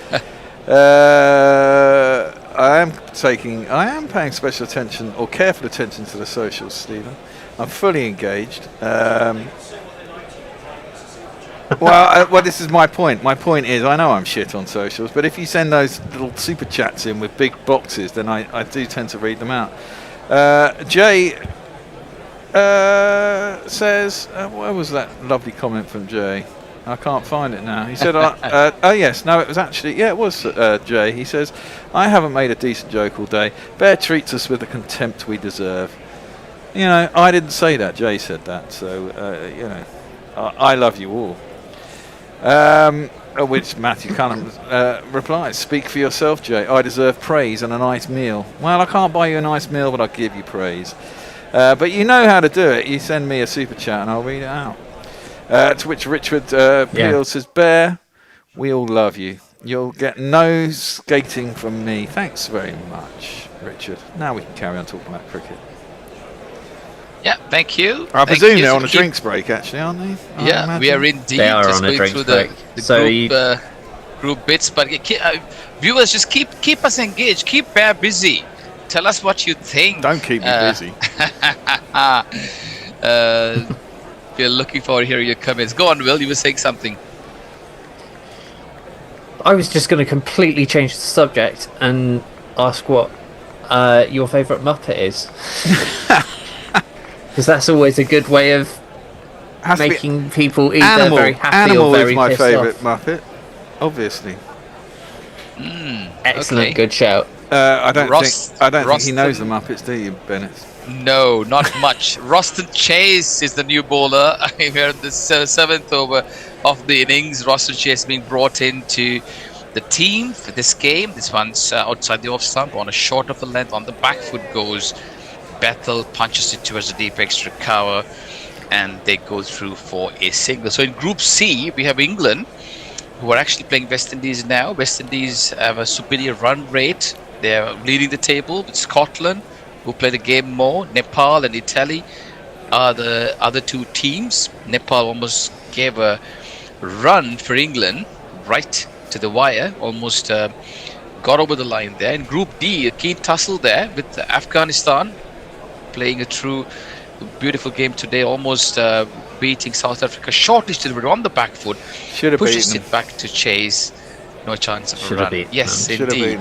I mean, I asked this earlier. What do people think about the top trumps that turn up in the bottom left-hand corner, the control, variation, threat? It's absolute fucking nonsense, isn't it? I mean, they just make it up. It's complete arbitrary bollocks. Yeah. Chase bowls. This one's short, and on the back foot goes Butler, and with his ever power that he pulls on the back foot, he's hoiked this one over the deep square leg area for a 6. Good shot. It's pretty flat as well, wasn't it? Flat 6 there, indeed. Yeah. Really good shot, Will. I mean, the reason that they've got that top trumps thing and all of that sort of thing is because they're trying to make it as much like FIFA and things like that, so that it brings Chase bowls, and this one's on midland leg, and this was lofted up, and he's gone. He's caught at long on. Butler trying to hike this one over the long on area, didn't succeed in getting the elevation he needed. He's gone straight into the hands of Robin Powell. England lose their second wicket. The second opener, Butler, out for 21 or 14 and needing 123 to win of 80.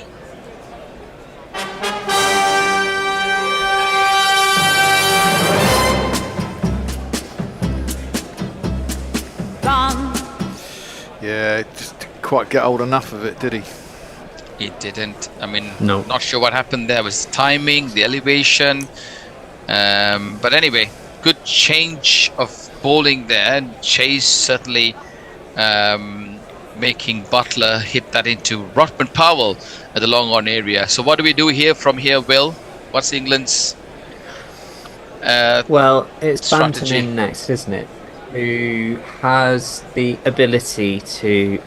It's interesting because people think of Banton as a kind of a short form player, but he's actually like come very much back into the Red Bull stuff at county level recently, and he really can play a long innings. Like, he now holds the record high score for Somerset. Chase ball, sorry Will, this one's shorter length. Banton on the back foot, pushing this one towards the square leg area and scrambles through for a single. Tom Banton broke into the scene much before a good few years ago as an opener. Now reinvented himself as a number 4. And I think this under-19 team, when Harry Brook captain, Banton, Will Jacks, they all play together, isn't it? So certainly Harry Brook keeping that close knit with his teammates from the under-19. So on the back foot goes Bethel, pushes this one towards the mid-wicket area. The batters take 1, they look for 2 and decide against it. The fielder there quickly gets onto the ball. End of the over, number 1 from Chase, 1 for 9. England 76 for 2 off 7, chasing a target of 197. Bear, what have you got? Let me have a look. I can't find anything. Someone was asking whether the Muppets have got to Wales yet. I can't find that. Quote. That's where I am, based in Wales. Oh dear. Well, crikey. Keep those comments coming in, guys. Muppets or not, whatever you want to say. We like to know, and don't forget those super chats. As you know, we try and do what we can to bring cricket to you. There you go. And there we have. Well, Jay has sent me a super chat because he knows how I roll, and he says just to wake them all up and start a Muppet Library fund for Bennett. Joss Butler is shit and probably a serial killer. That is not true, he says. No, it is not true. It's definitely not. And he's not shit either. But he's not shit. He's also somebody said, "Oh, he's not playing a lot of cricket." He plays tons of cricket. He never stops. That's the problem. Sorry, Wills. Good occasion. Murthy here. His left arm over the wicket. On the back foot goes Bethel, pushes this one towards the deep squalling area, and the batters go through for a single. Well, I mean, England are up at a rate here, aren't they? I mean, they're 77 off 7. Yeah. So, I mean, they only need just over 9 and over. So, I mean, I think it's important in these situations. I mean, this is it. Right, Tom Banton now has got innovation control. I mean, generally, when I've seen this, mainly any player that it seems that the ICC, mainly, let's say, the Indian broadcasters don't know about, has sort of mediocre scores. And then all the Indian players have really top scores. Yeah, Morty comes on the back foot, push this one towards the cover area. Roston Chase, who is a brilliant fielder, stops it from passing him. He's a test captain, a useful cricketer. Not had much luck with the test team, leading the test team, but can contribute with all 3 disciplines. On the back foot goes Banton, pushes this one towards the long off area. The batters go through for another single. 120 runs off 76 balls is the equation here, Will. Yeah, and that's very, very doable. So really, you're looking at the West Indies bowling well rather than England sort of actually having to sort of mess up themselves, I think. I mean, England have got to score an over. Murthy comes in. This one, sorry guys, this one's over pitched and lofted majestically over wide, over the bowler's head, high and wide into the stands for a 6. Bethel 29 off 15. Well, I was going to say, I think England need a boundary and over, and then what comes off the other 4 balls, whether it's singles and doubles, and they get 8 or 10 and over, they're going to be in. Yeah, they're going to be in the hunt at the end. But the critical part is that they need to rotate the strike even after the boundaries there. That's what I'm thinking. On the back foot, pushed again. Definitely. Sorry guys, pushed again towards the long on area, and the batters go through for a single. So 9 runs coming off this over. Even with the 6, they've only got 9. So. Good going, but as Bear was saying, it's just getting those boundaries in. The first 6 for Bethel, he's scoring 200% almost. This one's he's gone, he's out. This one's Banton trying to play a lofted drive. It's stuck in the pitch. He was trying to get the elevation over extra cover. The ever reliable and ever present Roston Chase gobbles this up and short extra cover, and England lose their 3rd wicket with a score on 85. Tom Banton out cheaply for 2. On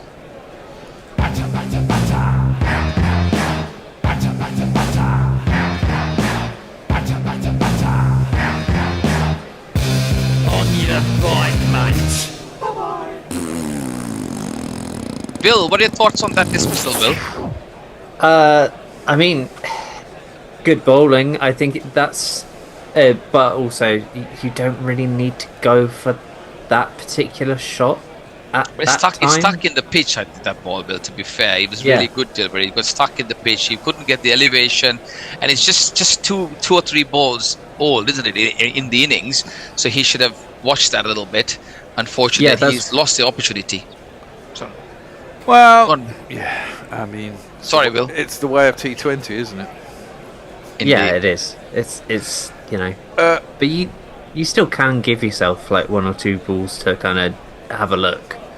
Exactly. I think he but the could thing have is, just done that. Yeah, he was playing for his place there because he had a good 50 in the warm-up game, which brought him into the equation after Ben Duckett got injured. But they're all a great fan of Duckett as well, the think tank, the English think tank. So that's an opportunity gone for Tom Banton. But brings the skipper, Harry Brook, who's had a purple patch, played some absolutely out-of-the-world shots in the previous games. This one's over-pitched, a new over number 9. Sorry, Bear, we missed the media bits. We'll give you more time at the end of this. Pushed into the covers, no chance of run. Bethel 30 off 17.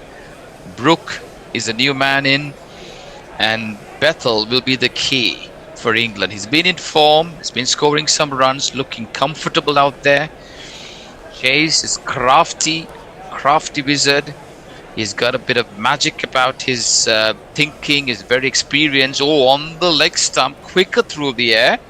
Not much a turn. Bethel trying to push this away. No chance of run. Pressure building. 2 dot balls here. England looking to score around 11, 12 runs and over. 112 to win off 70. What will Bethel do? As this one's on the off stump. Again, good bowling. He's bowling to his field, Will. Yeah, short. But that's the thing. I completely see why they brought Ruston Chase in, because he's so solid and so dependable. He's dependable. He has really great bowling plans and he executes them really well. Exactly. As Chase comes in, this one's on a good length, driven again nicely this time. He finds the gap between the cover and extra cover. It goes towards the deep extra cover area. Only one. A bit of pressure, 4 balls, just the 1 run there taken, Will. And Harry Brooks just come to the crease and he's got pressure on straight away. Sorry.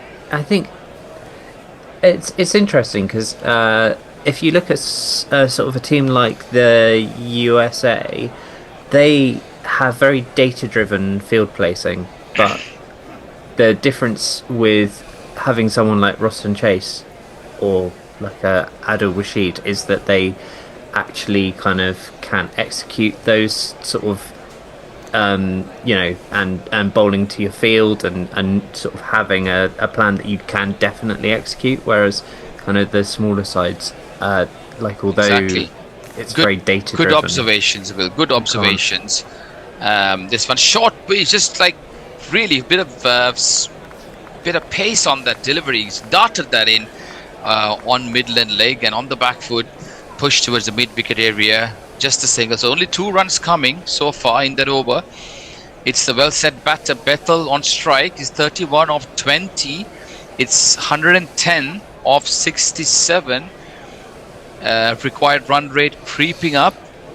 Current run rate's around 9.85. It's dropped below 10 for the first time. This one's on the middle end leg, pushed towards the towards the mid-on area. The batsman scrambled through for a single.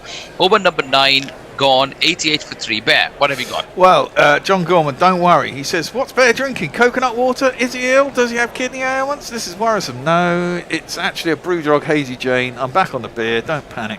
All is well with the world. Greystoke says, if Chase had opened the bowling, this would be a different game. No, possibly. But I guess you've got to bowl pace at some point, unless you've got a whole team of spinners. Yeah. And even then, someone's going to get taken hold of, probably, at some point. Couple of bad balls. Yeah, Moti bowled a bad ball, got hit for 6. It happens in this. There's so much pressure to put it on the spot.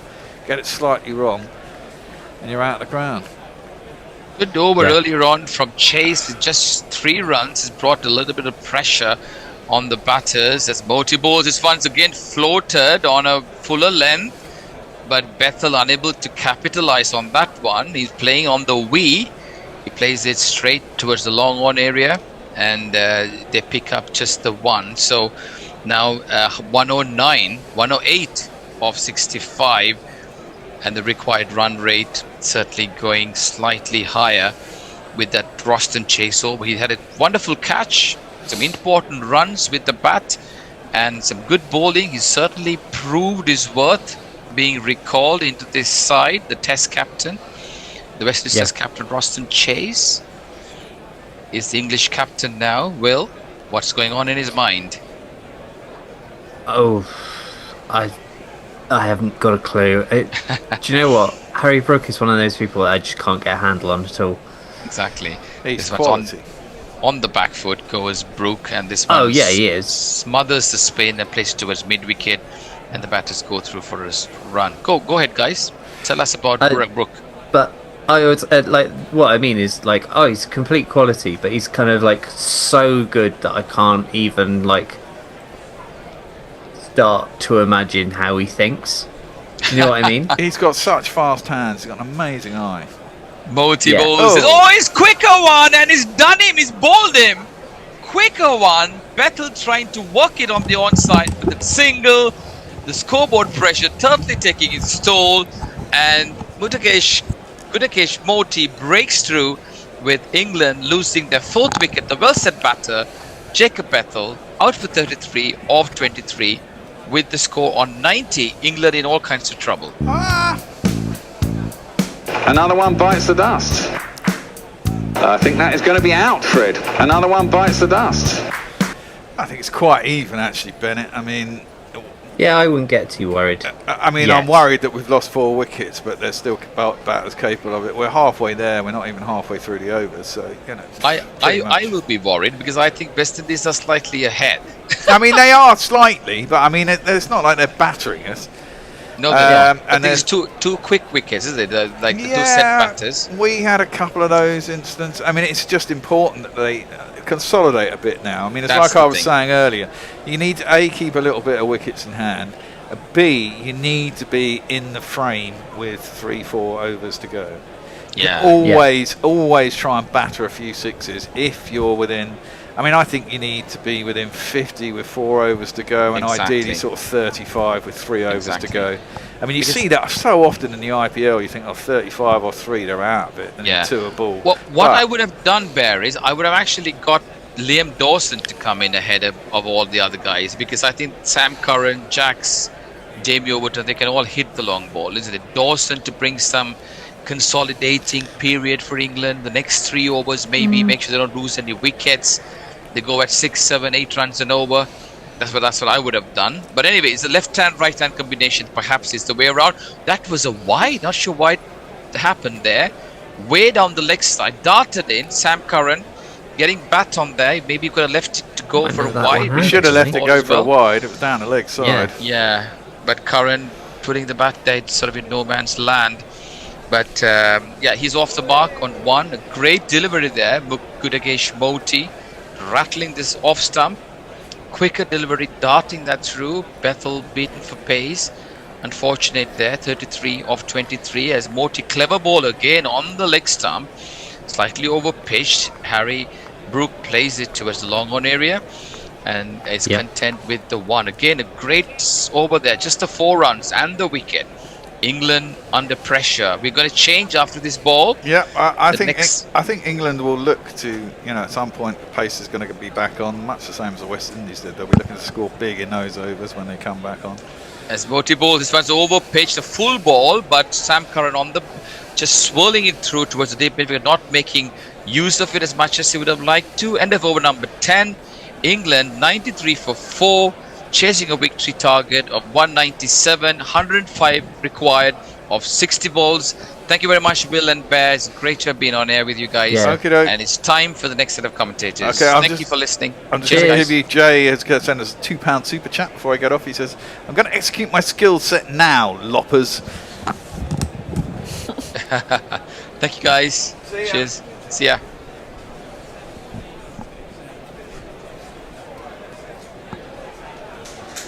Emma, it's going to be you, and I believe it's Tony, is it? I believe so. I think we're returning to the original trio of this match. Right. Well, the two drunken blokes in the pub, aka Winviz, have got the West Indies at 73%. Or 72%, just over 72, and England at 28, near enough. But I don't think it's that high. It's now up to 82%, actually. Oh, is it just leapt? Yeah. See, I think that probably is about right, if I'm honest. I just had one of those existential crises. Oh, no. It's currently midnight, and I just remembered that this morning I put my sheets in the washing machine, and I forgot them. Have you just got one set of sheets? Well, I usually use the same set of sheets. Right. But Shamar it also Joseph. means I've got to make the bed when I go back. And he's been crunched by Sam Curran for 4. Emma, it's just too much width, bit loose. Thank you very much for Sam. Yes, and that's what he's like, and kind of jump on those. That's why I'm not overly concerned, because I think Sam Curran, especially when he comes in a little bit earlier, actually, I think is a bit more dangerous from this position. And if you kids can't listen and you down to see the way you get shot for crossing a boundary. But at the end of the power play, it all looked like it was going very nicely. England were 12 runs ahead, 2 wickets less lost. Yeah, I think England have probably won both power plays. Turned off his legs by Sam Curran down to fairly deepish set mid-on. Gets a single, 98 for 4, means they need 99 from 58. Well, I must admit, it's very unusual to hear two English fans breathe such confidence. Normally, there'd be gloom and doom and think, oh, well, here we go again. So it's encouraging to see, but I think it is evenly poised, to be honest. I think I'm weirdly optimistic when it comes to sport. Don't know about the rest of my life. That's because you're so young, Emma. I haven't had the years of pain. You should try being a Watford fan. That would knock it out of you. Well, do you know what? First 19 years of my life as a Forest fan weren't rosy. That's true. 98 for 4. Shamar Joseph is in, and it's turned away by England's captain Harry Brook, just backward of square, and he takes a single. Now, Shamar Joseph, I never had him pinned really as a T20 specialist. Made his name, of course, in Test cricket with that fabulous 5 for 94, and what was it? In the second is 7 for 68 in Brisbane, wasn't it? Oh no, Adelaide. Oh no, then in Brisbane. Got 5 for 94 in Brisbane, then took that 7-foot to win in Brisbane. What did he get against Scotland? 1 for 26. 1 for 26 against Scotland. He's played 16 T20s. Round the wicket he comes. The left-handed Curran looks to cut this, but he really just bunts it to Brandon King, who's at short cover. Let's have a look at his T20 record as a whole. Played 16, he averages 32 with the bat. Good lord. 18 wickets at 28, economy rate of 9, and a best of 3 for 30, which he got against Pakistan in Florida. So, okay, I'd say that's good enough to have him in the side. Win predict here, 69.31. That's a different one to Cricinfo. They got different win predictors. That's heaps of them. It's different men, different pubs. Two different blokes in 2 different pubs. Winviz is back to 69 now, yes. I don't quite know what they're seeing. What are they seeing? Maybe they've just had another couple of pints and it's sort of clouding their judgment. What would you put it as? England have lost 4 wickets. I think that's a very significant aspect. Cricinfo have got West Indies at 72%. Yeah, no, I'm just looking at it. I've just seen it go. Well, I've now got it at 68, so I don't know who's ahead necessarily. Oh, that's kept low. Nearly edged. I think he just took enough pace off it. It went through to the keeper. Frustration for Sam Curran. The first 3 balls went for 6, but that one's been a dot ball. 2 finished the over after 11. England are 99 for 4, Messers. Now, there are 2 super chats from Jay. I don't think either of them have been read. The first one for £2. Having heard Will talk about executing skills, he says, I'm going to execute my skill sets now, loppers. And then he says, for another £2, Emma, look at Bear. That's how you don't read tweets. There we go. And in case you didn't hear, Jay, Bear just said, "Fuck off, Jay." She came in here. Oh, wait. Gutekesh Moti! That turns and squares up Harry Brook. He's somehow got a squirty outside edge, and Akil Hussain has to chase it down to the third man boundary. And they came back for, was it 2, Emma? Yeah, they did. Yes, it was. Emma, she came in here beautifully well spoken, beautifully educated, erudite, knowledgeable. She's going to be swearing like a fishwife by the time she's done about 3 sessions next to the bed. But there we go. Whether wives were particularly sweary, I don't know, although they do seem to have that reputation. Moti, round the wicket, thrown up to Harry Brook, who just pushes down to long off and walks a single. 95 off 52, 4 wickets down. It's going to be close again, isn't it? Not sure we'll be in for the same degree of thrills and spills as we were with Afghanistan and South Africa this morning. Well, you never know. You could never have do 2 know. more super overs. Yeah, well, that before would the be day is done. extraordinary, wouldn't it? Oh, right, in comes Moti. Take it. Spears that one in. Curran steps back, hauls it away out towards deep mid wicket, but again, it's only a single. Moves the score onto 103 for 4. I mean, having something like this early on in the group, when you might chance of getting against Scotland and Italy are lower. Well, you're right. I mean, yes. Not ideal, but that's that's a strange shot to me, unless it goes for 4. It does. Which it does. Okay, Wow. well done. I was about to say, now why didn't he just step back and cut that, given that it was so wide of off stump? He's actually hauled it down towards long on. Shafane Rutherford has taken a tumble, and who was he with? It's the other big lad, isn't it? Romario Shepherd. Well, neither of them could actually stop it. It was a cross-batted slap, really, but it has got him 4 runs. Oh, which is my job to jingle, which I shall do. There we go. It's Nissan She. Yes, Rutherford, who took a tumble. Hopefully he's okay. Gutekesh Moti's... Oh, well, no, he's not. He's holding his wrist, which is not good because he does bowl a bit, does Shafane, as we know. He does, and he's being walked off, alas. Seems to be how poor. We've seen another injury today. We saw poor old Sterlo. But Harry Brook, it was indeed he rather than Curran who played that. And he's hauled that away to leg as well. This time it is on the bounce to deep mid wicket and only takes a single. It's Shamar Joseph who's stationed down there. Takes the score onto 108 for 4. If we can see Harry Brook unleashed, that would be ideal at the moment. Well, it's what England need. If you look at the group, the West Indies currently top. So they would either stay top, obviously, with a win. England would go top were they to win, and that one is turned away into the onside by Curran. He takes single. It's the end of the over. It's gone for 4, 6, 7, a few messes. Well, Jay has pointed out that £5 super chat of his was missed. Oh no! By who? Said Muppet. He says by me, but I wasn't on. It must have been Bear. It says Muppet Library Fund for Bennett, Book Fund for Bear. Seriously, just one book. What is the book that Nigel Walker needs to read? Needs to read? Well, that's an interesting question. Needs to read? Oh Lord! Well, yeah, that is a question. There's a lot of discussion about Stuart Lee, whether people find him funny or not. I like Stuart Lee. He does sometimes go around in circles a bit. Tim Milton Days says, I don't believe making the bed is an existential crisis. It is if you arrive in your bedroom at 1 o'clock in the morning, ready to go to bed and find not only are there no sheets on it, but they're wet in the machine. Because it's a super king-size bed and they're the only sheets in the house that fit it. Goodness me.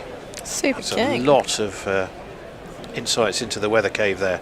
And that one's turned away on the 45 where it's fielded and a single is taken. The score moves on to Nelson's 111 for 4. Remember the target 197 after the West Indies made 196. Of course 86 needed off 40 7. So, yes, Scotland, of course, are above England at the moment. England do have Scotland and Italy to play, where you'd think no slip-ups, but you'd have to go back to previous defeats or one previous defeat in an ODI to Scotland. I think that bumbles its way down to long on. Holder does the fielding off Roston Chase.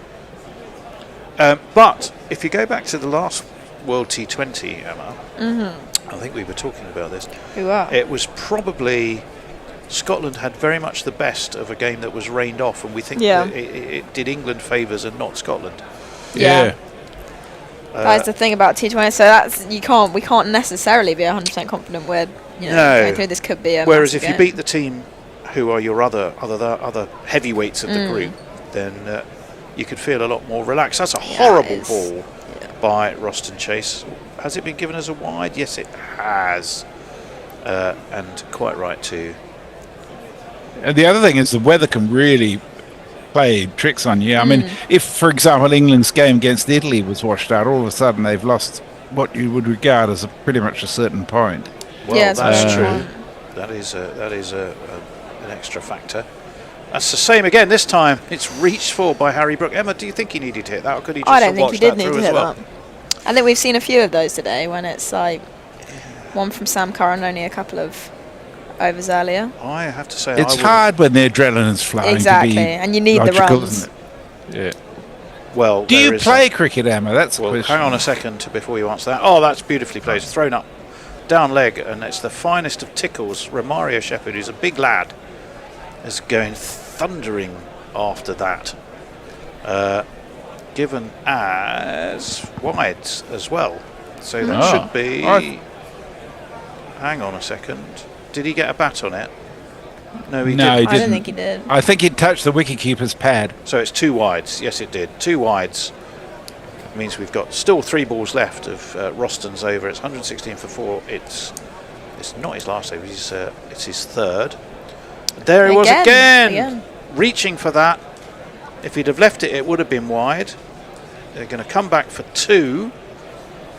But if you ask me, they're leaving runs out there. Shamar Joseph sees the funny side of it, and I think he sees the funny side of it because they'll take the 2 thinking that, well, it could have been a lot worse. Exactly. And I think Roston has rather got away with, well, at least 2 this over, that if England have left, they could have taken the free run and had the extra ball as well.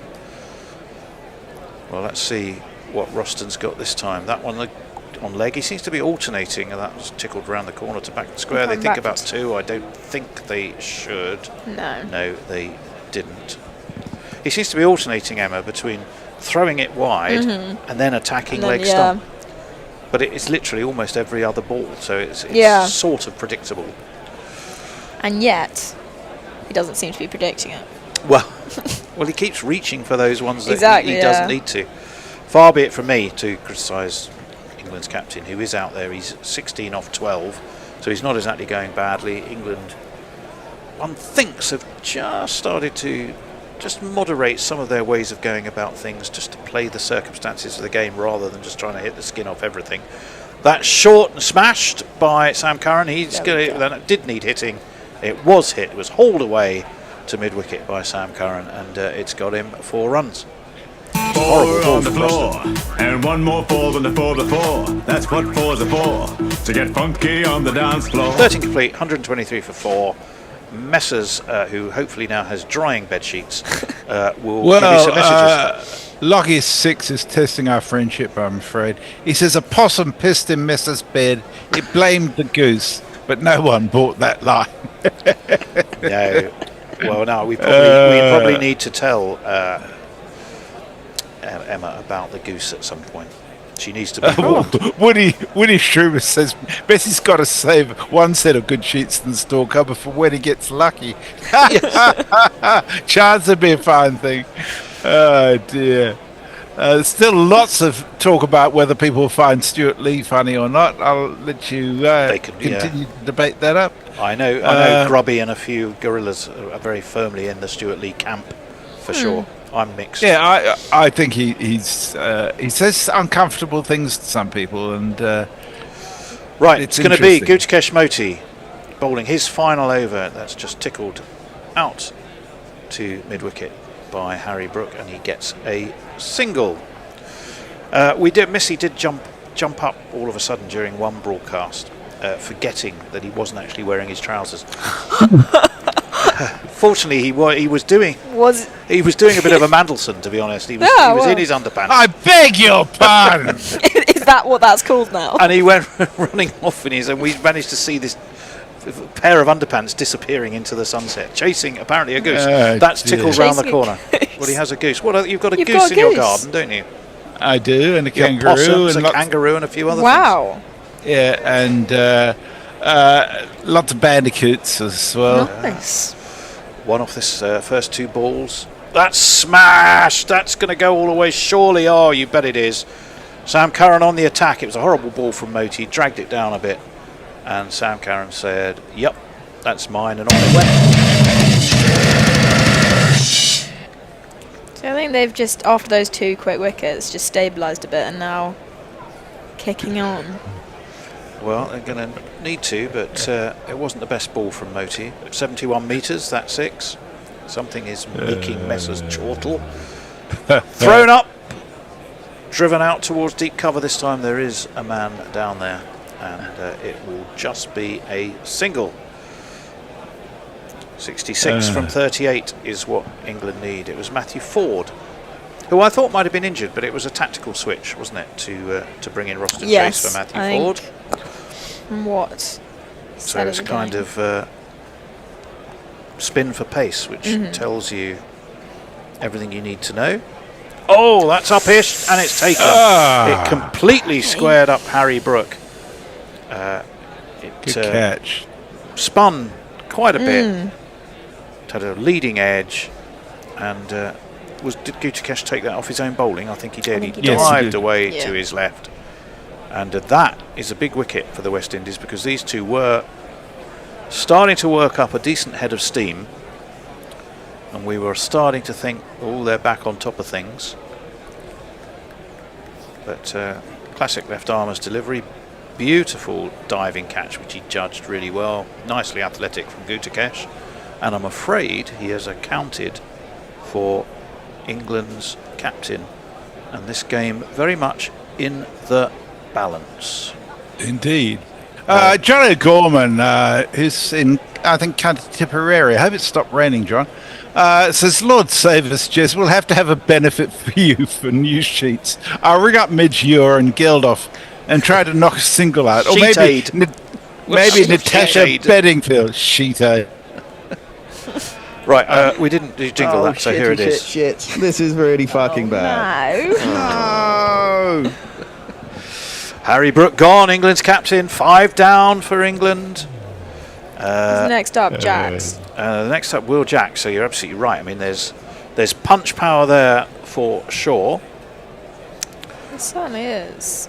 Well, it's Jacks, and then is it Overton? So it's not. All is not lost. No. Well, before that wicket, Winviz had England at 32%. I'm waiting for them to update and say what it is now. I think sometimes I might overshare. There's so much discussion about my bloody sheets. Well, it's all very exciting stuff.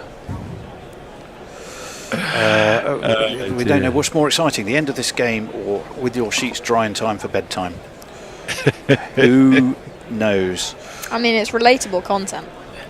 It's relatable content. That's what it's all about these days. What is? It is, isn't it? I reckon if we're having fun, our listeners are having fun. Yeah. And I felt you when you said it. I felt the stress. I know when you suddenly, So maybe you're over empathetic. I don't think you should carry my burden. To be honest, I can't actually concentrate on the game now. Well, it's 131 for 5. 66 in 37 is what England are going to need. Jackson Curran, Surrey pairing. You would think. This is always the intriguing thing, because you look at the potential for both of those and you go, of course they can do it. But scoreboard pressure counts for an awful lot. It does. And England are under a fair bit of it at the moment. Was that the end of the over, Messrs, as well? Or No, it didn't. I didn't. No. Maybe they're taking a drink. I think there's a ball left. I think they're taking a drinks break because there was a wicket. Well, give us some more messages then. So Clown Cockney is sharing with us that he must be a stand-up. I may have missed him saying that. Next month he's in Singapore and Malaysia with a Thailand week.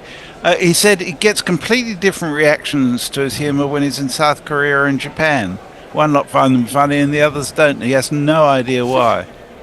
131 for 5. Will Jacks is going to face his first ball from Gutikesh Moti, who's gone for 8 but taken a wicket. This should be the last ball of his over. Back steps Jacks. Wants a single as he eases it to point. No, says Sam Curran, and it means after 14 it's still 131 for 5. England needing 66 from 36 Messers. My crotch burns like hell. Says, Messers, even the homeless folks in LA have more than one set of sheets. Shining Light says, we appreciate you, Missy. You can put them in front of a heater or a dryer if you have one. Yeah, they're in the dryer. They'll be dry by the time the game's over. But I like to get them clean, make the bed, and then when I go to bed, I can get into a nice bed with clean sheets. But to get to the bed and realise I haven't made it, that's the worst thing. Well, and I know people relate to that. They do. Right, Roston Chase, he's going to bowl his last over. I'm not surprised because he's been pretty frugal, 1 for 25 off his 3. He's coming around the wicket and he's right on the money. Now, I think that was bat from Sam Curran, though the West Indies bowler and Shai Hope behind the stumps both think they might be in the game with something here. I thought Sam Curran laid bat on that, but they're reviewing it, so it'll give us a chance for another look. Well, when you got 2 reviews left and only 6 overs to go. And you've got the man who is going really, really well. 22 off 14 for Sam Curran. Yeah. There's quite a Roston, I think he's going. I'm pretty sure I've got my man. He's been backed up by his wicketkeeper, who said, I think so too. Here we go. Let's have a look, Emma. What do we think? I don't think they were that confident, to be honest. I think he's... Looks to me like it's not even a question, is it? Well, it's a question of what it hits first, but he moves his leg out the way. Yeah. And it's an inside. It is an inside edge. But funny review. But I think it fits into the you might as well. I think you might as well. I think you might as well if it's that Curran. It's worth it. Very much the case. Right. Dot ball though. That's a good thing. Well, Roston Chase, in he comes. Sam Curran turns him out to deep mid wicket. Should just be another single. Shamar Joseph is down there. It will be just a single. Gives it a tweak, does Moti, doesn't he? Well, we're looking at the dismissal of Brook, actually. And it was... well, when it's your day, it's the sort of catch, Emma, that when it's your day, they stick, don't they? And that's the sort of thing that makes you think it probably is heading to be West Indies Day. 65 off 34 is the requirement now, but the West Indies are right on the money with much of their bowling. Forward comes Will Jacks. He should possibly get 2. Joseph is racing round from the deep cover boundary, but it won't stop them taking the second run. Yeah, I think they've got some disciplined bowling going on and struggling to find answers to it. If you look at it in run rate terms, we're going at England are going at 9. They now need 11.5. And that puts a lot of onus on this. Who do we have after this? Is it Overton? Overton, yeah. And then that's... And then Overton and Archer can both whack the ball very hard. Well, there's no doubt they can. But I say that's a terrific ball from Roston Chase. He's peeling for LBW and it's been given. He gives us that leap in the air, the helicopter whirl of the arm. England are reviewing straight away. And again, I think that's because we can't afford not to type review. Yeah. Let us have a look. The West Indies are almost certain they've got their man. It would be 134 for 6 were that the case, because obviously the runs they took wouldn't count. We'll wait to get the review, but we don't think it looks that good. Let us have a look close up. Chris Brown, the third umpire. No bat as far as we can tell, which would make it pretty much. What we're not seeing is where it pitch, but I don't think there was any question of it being outside leg at all. Let me have a look. Nothing on outrage. It's definitely nothing on the bat. It definitely smacks the pad. He's slightly on the front foot, but that front foot is in front of middle stump to me. Yeah, I think you're right. And that means that Will Jacks is almost certainly salmon trout. Absolutely. And off he will have to go. Middle of middle stump. Indeed it was. Let's do this one.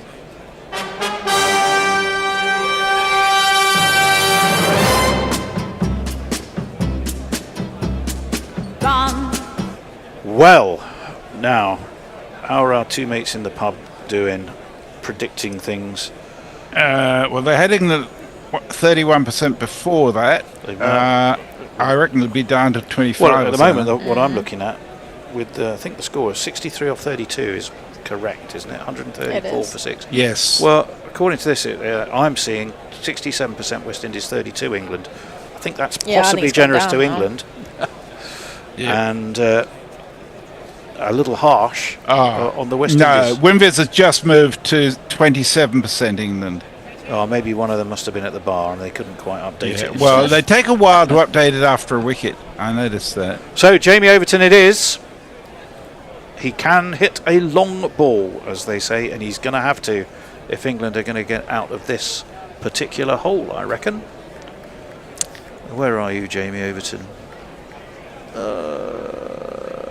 Just in relation to relatability, Diana Patterson says, Messi, I was supposed to be washing my sheets now, but the washing machine broke. Waiting for the technician. Roston Chase. It's been a terrific spell from him.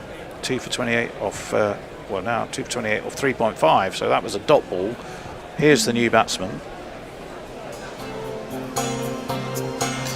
Jamie Overton can score a quick half-ton, less racist than his mother's other son. Is Jamie Overton. That's really good. Yeah, I was looking out the corner of my eye to see your reaction to that one, and I thought it might tickle you. That's turned nicely off his toes by Overton, so he's off and running. It's the end of that over. 2 for 29 off his 4. That's a great spell from Roston Trace. 135 for 6. England, the bear hoves into view, beer in hand. I'm going to cut and run, and we'll see you on Thursday. I'll do one last message while we change over. Stephen Kelk says England have managed to tear open the bag of doom popcorn and are taking great big handfuls from it. I think that's about right, yeah. Okay, I'll catch you guys tomorrow when we'll be on again for something else, some other match at the same time. I can't remember what it is now. I can't remember what it is tomorrow as well. We'll just see what happens when we get here at 1:30, basically. I'm sure it's on our website and it'll tell you there. Someone's very animated. Did Shafane Rutherford hurt his wrist, by the way, when he was filming earlier? He went off the pitch, didn't he? That's what Although he does, what I will say is Hussain only has one over. Then they've got to go pace, haven't they?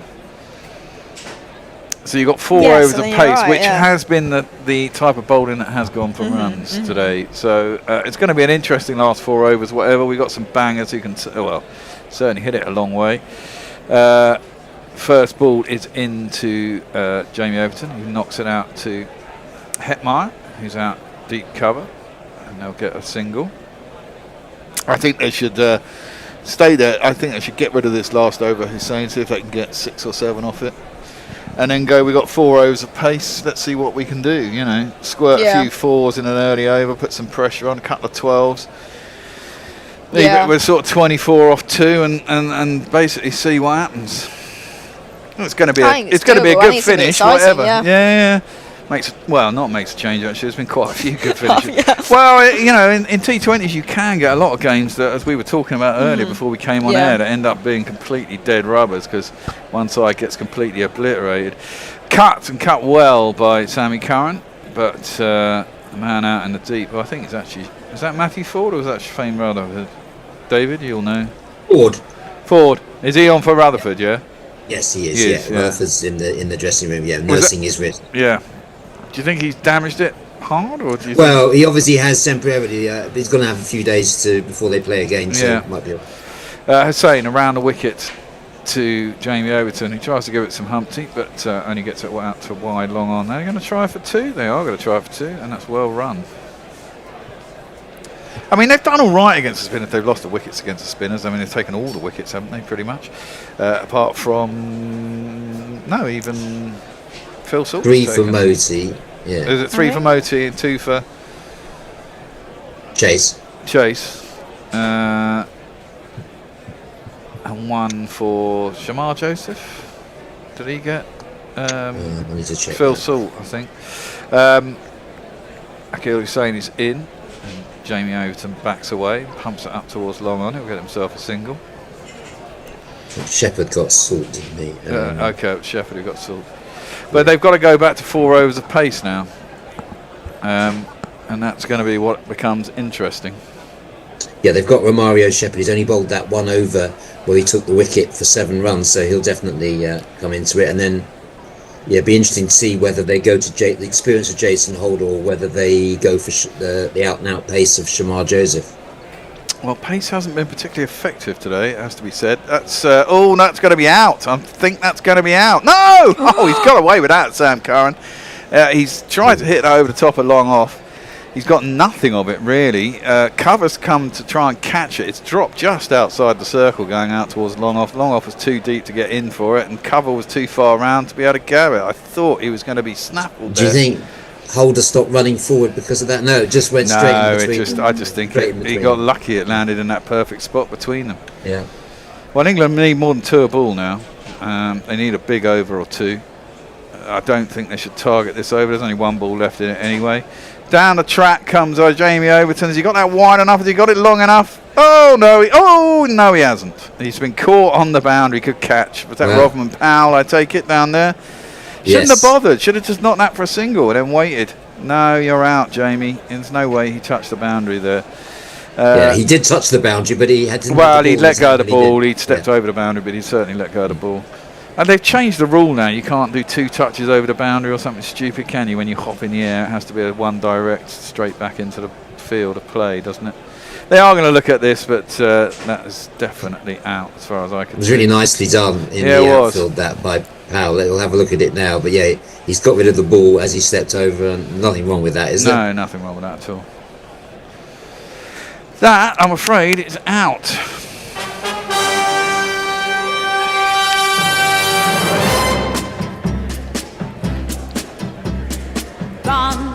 Well, 7 down, 3 wickets left, all capable of hitting a ball, but Sam Curran's got to do the business here, really, isn't it? I mean, I've seen him do it. He's scored some very quick runs for Surrey in T20s. He is a much improved bat, but it's reaching the stage where you'd say it's a tall order. It would take. It is a tall. It is definitely a tall order. But it is within the realms of possibility. It's not like they got too far. I mean, they got 4 overs and need 60 runs. It's 15 and over.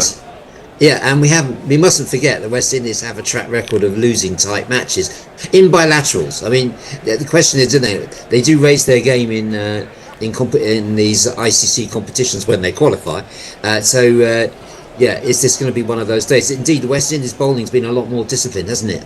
Well, the spin bowling has been good and reasonable anyway. I mean, they've still gone for 33s, which is like 8 9s and over. The problem is England went for too many runs, didn't they? 190 was always going to be a big arse to chase. It doesn't matter whether the pitch is capable of it. It's a long way to go. Well, they sent out, interestingly, Jofra, mainly because he hits a long ball, I presume. As opposed to Liam Dawson, who was probably carded next. That's true, Anyway, let's have a jingle for him. He will break your helmet, break your heart. Hotter than lava, cooler than Bogart. In your face, at your stumps, on your toes, on your mum. Jofra, Archer.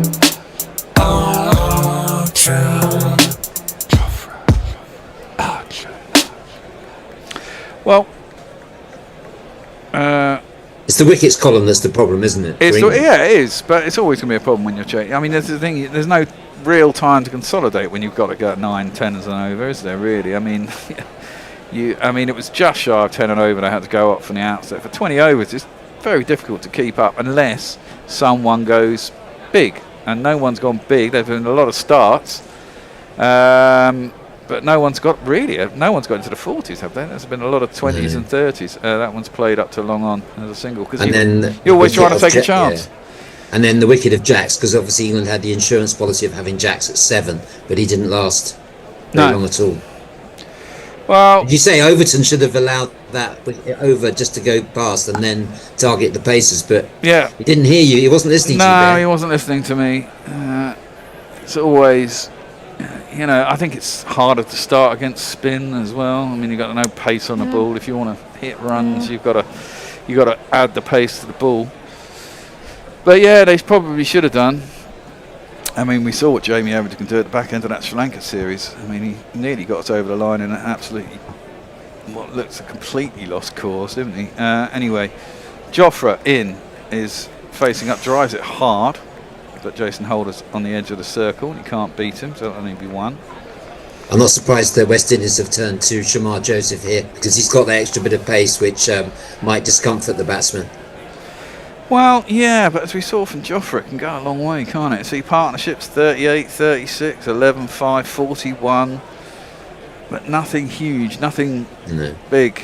And of course, Adil Rashid dropping Shafane Rutherford probably cost England best part of 20, 30 runs. Yeah, it's true. But hey, I always believe you can't, very rarely do you win a tournament by winning all your games. You're going to lose at some point. And you don't want to peak too soon. That one's driven down to long on, and there is no run. 1 run. And I'd rather lose to the West Indies in a group game than face them in a semi.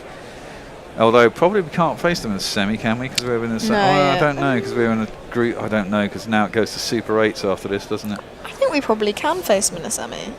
We probably can. It'll depend on what the top 4 of the Super 8s turns out. It'll be 1 versus 4 and 2 versus 3 when in the Super 8s, I'd imagine.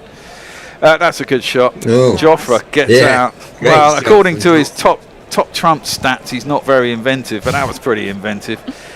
He's got down to a lap sweep over the top of the man on the 45, gets 4 runs for it. To hell with those official ICC statistics. Would have been a wide had he let it go, but that's a great shot. And we saw what he could do. Not innovative. No, it was very innovative. To hell with those official ICC statistics.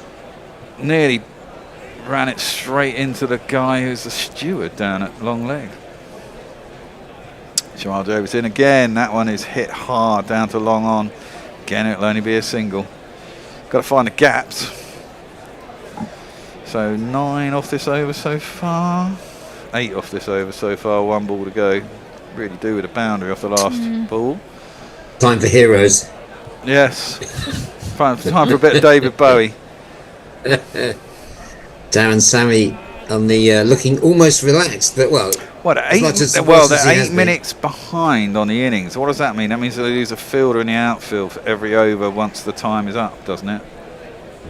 Or do they lose 1 for the first over, and if they go into a second, they lose another man, so they can only have 3 out? I think that's how it works. Anyone know the rules? That's played out to the offside, and there's no run. I know they lose 1 player out. Yeah, that was a terrific ball from Joseph, and a really good over, because he fired those Yorkers in. He didn't really give them anything to hit, and it was, I thought, really good over from Shamar Joseph, the rookie pace bowler there. Indeed. Well, Emma, have we got anybody on the socials? We're still on sheet talk. Sheet talk. Sheet gate. Jay Grover said, I did not realise how bourgeois I am having more than 1 set of sheets. I'm in the 1% mint. At what point? How many sheets do you have to have? Well, you only have to have 2 sets of sheets, really. 1 in the wash and 1 in the cupboard. Very true, yeah. And that makes it a lot easier. It means you don't have to wash your sheets and dry them like Messi in a day to get them back in so you can sleep in them at night. And they're not that expensive these days. You can buy them on Amazon pretty cheap, Well, hey, but you buy cheap, unless you want your Egyptian cotton 400 thread counts or whatever it is you want. Will last longer. Well, yes, it will do, and it's probably more comfy as well. Yeah. But what the hell?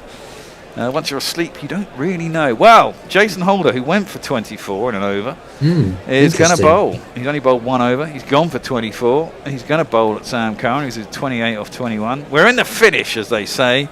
18 to 21. Well, no nonsense that is. First ball hammered. Not great timing. And straight down to wide long on Rodman Power Fields, and there is no run. They got that covered. You've got to find the gap. Surprised West Indies didn't go with Romario Shepherd there. I wonder if he's injured. He's only bowled that 1 over for 7. Have we heard anything about that? But no. You think he's a man in form? Got a hat trick. Took a hat trick in that 5 wickets in the last game. Maybe they think that Holder has just got the experience. You know, he's played a lot of IPL. Played a lot in India. I don't know. Has Shepherd played in the IPL? He has, but played a lot of games. That's into the pads. That's a good ball. Curran has run. He's bowled. He's out. Oh, he's out. Good. Archer has been run out. Curran needs to get on strike, so that's fair enough. He legged it up the other end. Jofra's a bit slow. He's chuntering away to himself, but that's probably wise. I think you need to get Jason Curran Holder. on strike. But it It's seemed a like he bit of wasn't game even running. awareness, wasn't it? Yeah. It was good game awareness from Holder. He saw what was going on, rushed down to pick up the ball, fired it back at the non-striker's end. But yeah, why didn't Jofra just set off? Exactly that. He was just dawdling. He was. There's a good set-up and throw by really good throw Jason by Holder. Holder. He's hitting stumps at the bowler's end, and we have to say goodbye to Jofra. The crowd says, you're out. England 151 for 8. This is pretty much dead now, one would say. Cometh the hour, cometh Liam Dawson. Well, yes. What does his top trumps card say? How innovative is he?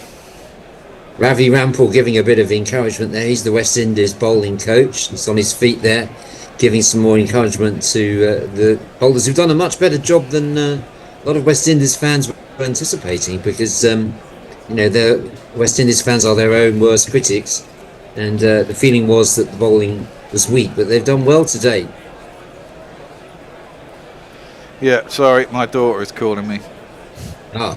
It's okay. I'm going to send her a message. Tell her I'm on air, silly. She might have thoughts I'm on on the air. game. Yeah, Well, she might have locked herself out. A, I'm on air, and B, Liam Dawson's just arrived. Exactly. It's not the time to call. Well, Sammy Curran slaps it wide. Are they going to think about 2? No. So Liam Dawson, who's not a bad bat. I don't know what his T20 stats are like. I can't imagine. One thinks of him more as a push and prod merchant, but someone's got to hit some boundaries in this over, haven't they? Others are going to give themselves too much to do in the last 2 overs. But you've already written the game off, Bet. Yeah, with that wicket, I think so. I mean, well, how many balls left? We need 3 overs. I mean, we get 3 sixes or 6 and 2 4s off his last 2 balls, or would that be 14? It would be 68, 168. Require 30 pretty much off the last 2 overs. That's doable, but then that relies on getting 16. It would be 29 off the last 2. Definitely doable, but unlikely. That's a single down to long on. You see, this is the time. I hope people bowlers particularly who are at this tournament watch these kinds of overs at the death. Because it's what Sam Curran did against Nepal, and what the West Indies have done in the last 2 overs, a bunt full and straight. That you can get hit, but the chances are, if they can't get underneath it, with all the fielders out in the outfield, the angles and the physics of the thing makes it more than likely it's never going to be more than 2, and it's more than likely only going to be 1, unless they get lucky. And that's what you need at the end. You only need to be, if you can keep it down to 6, 7 and over at the end. Well, he's gone up and over the top. I think he's got hold of that. That's a decent strike. That's a very decent strike. That is a decent strike. Sammy Curran goes back, slaps that over the top of mid-off, and it's 6 runs. Keeps England's hopes alive. Well, he does. Went well outside leg stump, followed by Holder. But he gave himself enough room, which I hope just watch that to go over long off. It's not going to be the end of the world if England lose, having beaten Nepal. They just can't afford to lose another game. Or having said that, you know, Scotland lose to Nepal, Nepal lose to someone else, Scotland lose to us. You know, I mean, there's a lot of things still to go on. That one is knocked onto the leg side, down towards long on. Jason Holder chases it down himself. They will just take the single. 37 required off the last 12 balls. It's basically 18 and over to get to a super over. 19 off one of them to get to a victory. Unlikely, one would have to say. Unlikely. But hey. What are people saying on the socials? There's a lot. Okay, now, again, don't know where the origin of it is, but there's not a lot of shed talk. I think Jay Grover is either being sold a shed, or is getting a shed, or someone's trying to give him a shed. A shed, Jay? Have you got a garden, Jay? I thought you lived in a flat. Oh, I think that is the issue. I think that's why. Right. It's now like, what do you do with a shed if you live in a flat? Unless you got your own Which garden. is tough. Yeah. Someone says put it on the roof. Well, if you've got a flat roof, you can put it on a flat roof. You can put it on a flat roof. Inside a tiny house. Well. Could shower curtain be used? Now we're back to sheets. We're back to sheets. Jay is one of the few people who's bought a Gorilla Cricket shower curtain. Oh, really? It's enormous, yeah. They're on our Redbubble store. That one's into the leg side and into the pads of Sam Curran. He can't pick it up. Throws his head to the air. See, Yorkers. Low full toss, hard to hit. I mean, you can get underneath it, but even if you do, you're not guaranteed to get it over the top. I mean, it was a thing, wasn't it, in the IPL a few years ago that people were so deep in their crease that Yorker kind of went so out of fashion because people were able to getting underneath it. But, you know, yeah, you do only have to get it marginally wrong, but still, with the pressure on and everything, it's still easy to fuck it up. Well, yeah, you called it right there. They've been, you know, really using it well in this innings. And it's better to bowl full than short. I mean, I hate it. I mean, Luke Wood the other day in that second night, that wasn't given as a wide, by the way. It was very full. No, and it wasn't. He backed wide. away. That was right. He did back away. It was inside the blue line as well. So, you know, I mean, Luke Wood was and Joffa to a certain degree bowling slower ball bounce. I think the slow ball bounce is such a worse ball than the Yorker, you know. Oh, it's called long hop in my day. Well, exactly. It is basically a long hop. You know, you're hoping that the guy doesn't pick it up. Well, I think Sammy Curran has just that game. Oh no, it's dropped short of the man down the long one. I thought he was going to be out there. Yeah. Oh, I think. Oh, but is there a run out of the non-strikers end? I believe so. I think Dawson didn't make it back, to be honest. They're going to go upstairs for this, but I don't think Dawson made it.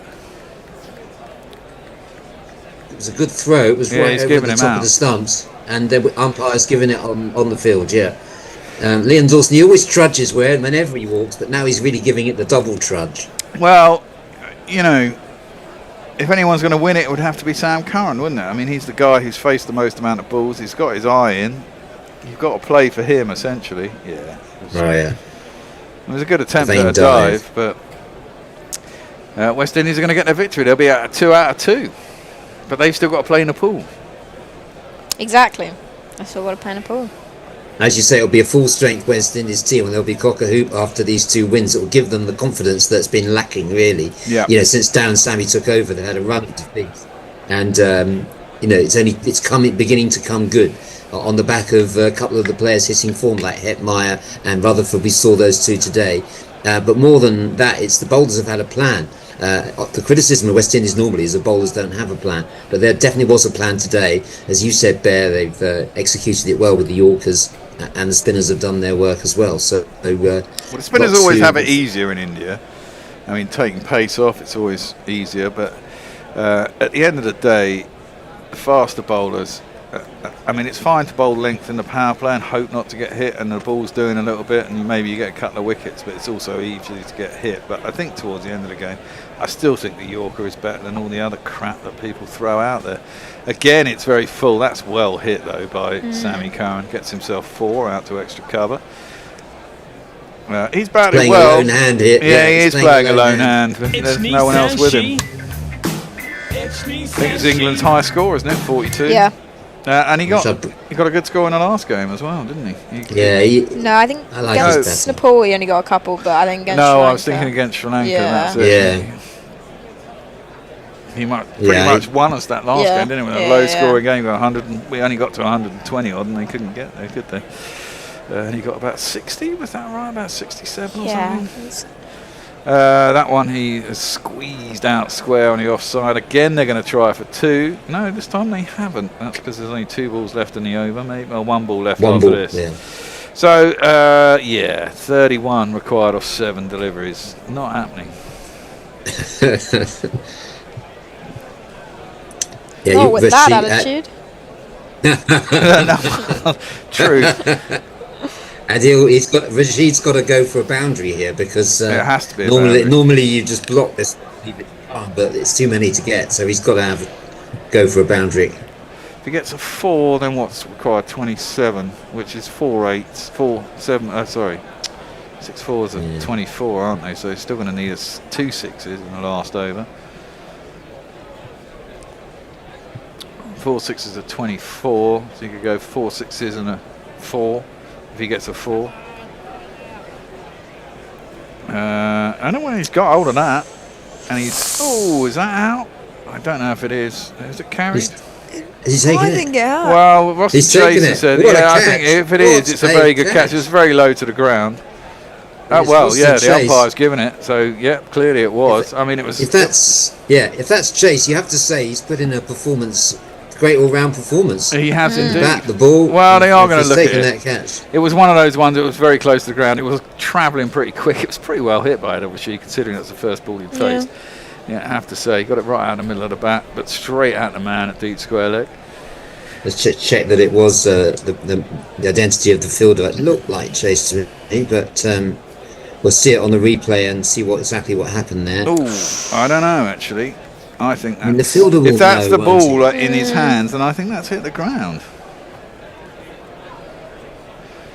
It looks like it might have burst through his hands and onto the... I don't know about that, to be honest. I think he's got his fingers underneath. Well, yeah, he does, but I'm not sure that it doesn't hit the ground, and he kind of grabs it as it's on the ground. The fielder knows if they've caught it or not.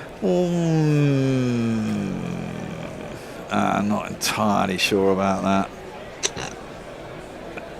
No, I don't think he's caught that, David. I think he's put that on the ground. Well, for me, it's out. He's got his fingers underneath it. I mean, if it is, it's not going to upset me greatly. But because this game is done anyway. It is. Yeah, well, it's not even the game's done. It's been given out. It has been taken. Yeah. So that's it. England lose. Well, you know, it's not the end of the world. It is a tournament. You're on a round-robin stage. England don't want to lose. But if you are going to lose, it's better to lose now than later, one would say. Yeah, exactly. They needed a test. Well, they've come reasonably close. They needed a good test because they won't get it from any of the other. Exactly. It's true. The disadvantage of being in a soft group is it doesn't prepare you for what's to come in the Super 8s, whereas this is a good contest and it will give England a bit of a wake-up call. They need to obviously get... they've got 2 more games to play and they need to get 2 results. They've got to play. Who they got to play? They've got to play Scotland and Italy. Well, Italy, you've got to say Scotland. Well, I mean, in theory, Scotland should, but it's the old battle, isn't it? Yeah. It's the Scottish. The old battle. Well, well, no, not in terms of that, but in terms of like jingoistic nonsense and historical shit. Yeah, the Scottish are going to come hard at us. I mean, was it the last T20 World Cup? They were going at 12 and over or something, weren't they? We were chasing down 200 or something. We had to, and then it got rained off. And it's true. Scotland have got better as Ireland have got worse. I would make that point. But even so, I appreciate what you're saying there. It's the old rivalry on the rugby field, the football field, but surely in cricket, England got exactly that. I mean, they have beaten us in an ODI as well. They chased down 300. They did chase down 300 odd, didn't they, against us in an ODI? So you've got to be a little bit careful. You can't take these things for granted. It's certainly the case. You're in a tournament. You've got to make sure you do the business, get through, and see what happens. Super 8s, you've got 2 groups of 4, so then you've got another 3 games there. Presumably that'll be bigger games, and then there's a whole lot of shit can happen. Everyone can beat everyone. You can only have to win 2 games to get through. It's good to see, it's good to see McCullum, sitting in an upright chair. We didn't see the soles of his feet all afternoon. He's obviously taking it more seriously now. Did we see his walkie-talkie? Why did he have that walkie-talkie? Who was he talking to? It's not Apparently, it was down to the 12 man. So when they were then brought drinks on to convey messages. Oh right, okay. I did wonder what. I'll have ice. Yeah, I'll have ice in mine. Yeah. Large G&T, please. Right, England all out for 160s. They lose to the West Indies, which puts them 3rd in the group after 2 games. Obviously, Scotland have won 2, but they've played Italy and who else did they beat? I think they've won 1, haven't? Because they lost to West Indies. Oh right, yeah, that's right. They have lost. But they're the only one who's played 2. Other than these 2 now. All right, okay. So I think they're above us on net run rate because they probably hammered Italy, didn't they, by quite a lot? Yeah, I think they did. But I suppose if we beat them, we'd have won 2, lost 1, and they'd have lost 2 and won 1. So yeah, and Italy probably won't win a game, will they? Let's be honest. Although I am intrigued that JJ Smuts is playing for Italy. I'm pretty certain I can remember seeing him in either the South African ODI or Test side only 2 or 3 years ago. Exactly, he's not even putting on a decent show of being Italian. He's kept his South African name. JJ Smuts, about the least Italian name you can possibly. I know, but apparently he's not the one who has never been to Italy, because I think there's about 3 or 4 of them who can't even speak any Italian whatsoever. Yeah. I mean, it's a fucking joke. But hey, what the hell? They're at a World Cup, which kind of makes it interesting. Yeah. Well, that's it. Any last messages? Jay Grover, £2. Bear, only person ever because I am dumb. I don't. Is that about your sheds? I don't know. I don't understand it grammatically, but yeah, that's Jay for you. We'll see. You had a few, Jay.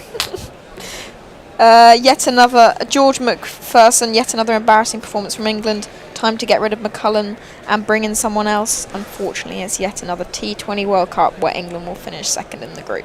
Yeah, I don't mind that.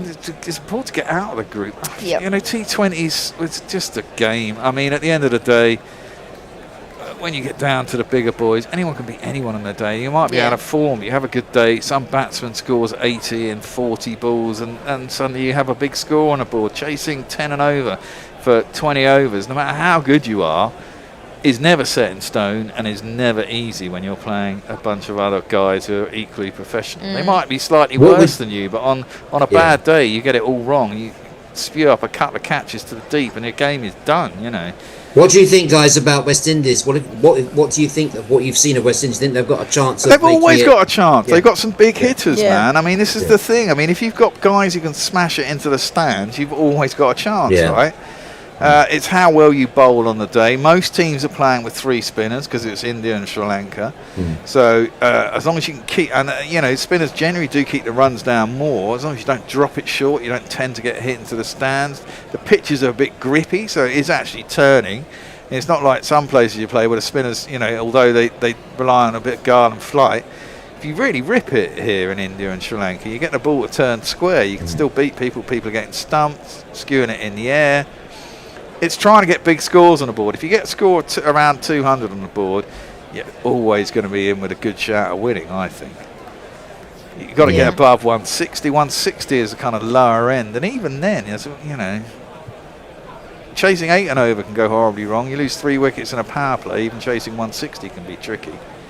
Because generally you've got, 6, 7 guys who are proper batters. So I give you both £1. You can't bet on India because you wouldn't get any money back. Who would you put the £1 on if you can't bet on India? Who's the next best? Oh, I would still go. I think England. I would give it. Really? I think we've got a good shout. I think we've got some good players. I mean, Jofra's bowled pretty poorly today. I'm sure he'll have some good games. But you really, this is it. I rely more on my spinners. I'm not sure. I think they bowled Will Jacks too many overs. I think I would trust Bethel to be more economical than I would Will Jacks. Yeah, I think I might actually. On a particularly on a wicket that's turning, and they're also bowling into right-handers. I wouldn't bowl Jacks to right-handers because he's an off spinner and it's coming into him. When he does get it to spin, if he gets the wrong length, it's spinning into the arc and it's going to get hit. I'd much rather Bethel was the part-time bowler rather than Will Jacks, but they seem to be going that way. A few mistakes today.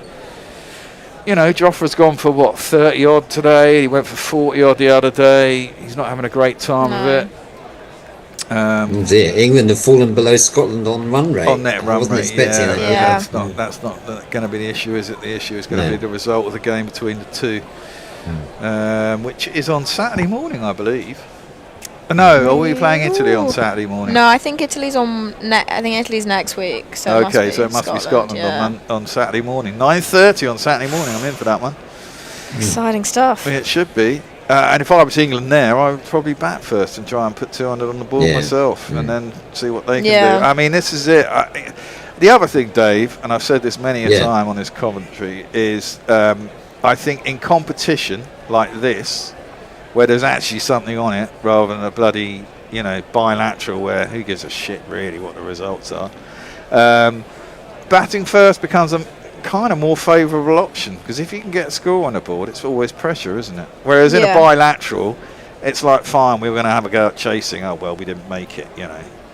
What's on this? No one's going to cry. I didn't lose anything really, except for a little bit of pride, and everyone's forgotten it next week. Whereas in a competition, you find that when you get to the latter stages, being able to put even a score of 170 or 180 and trying to screw someone down at the top of their innings, it becomes, it puts pressure on people, and it does funny things in competition. You know what I mean?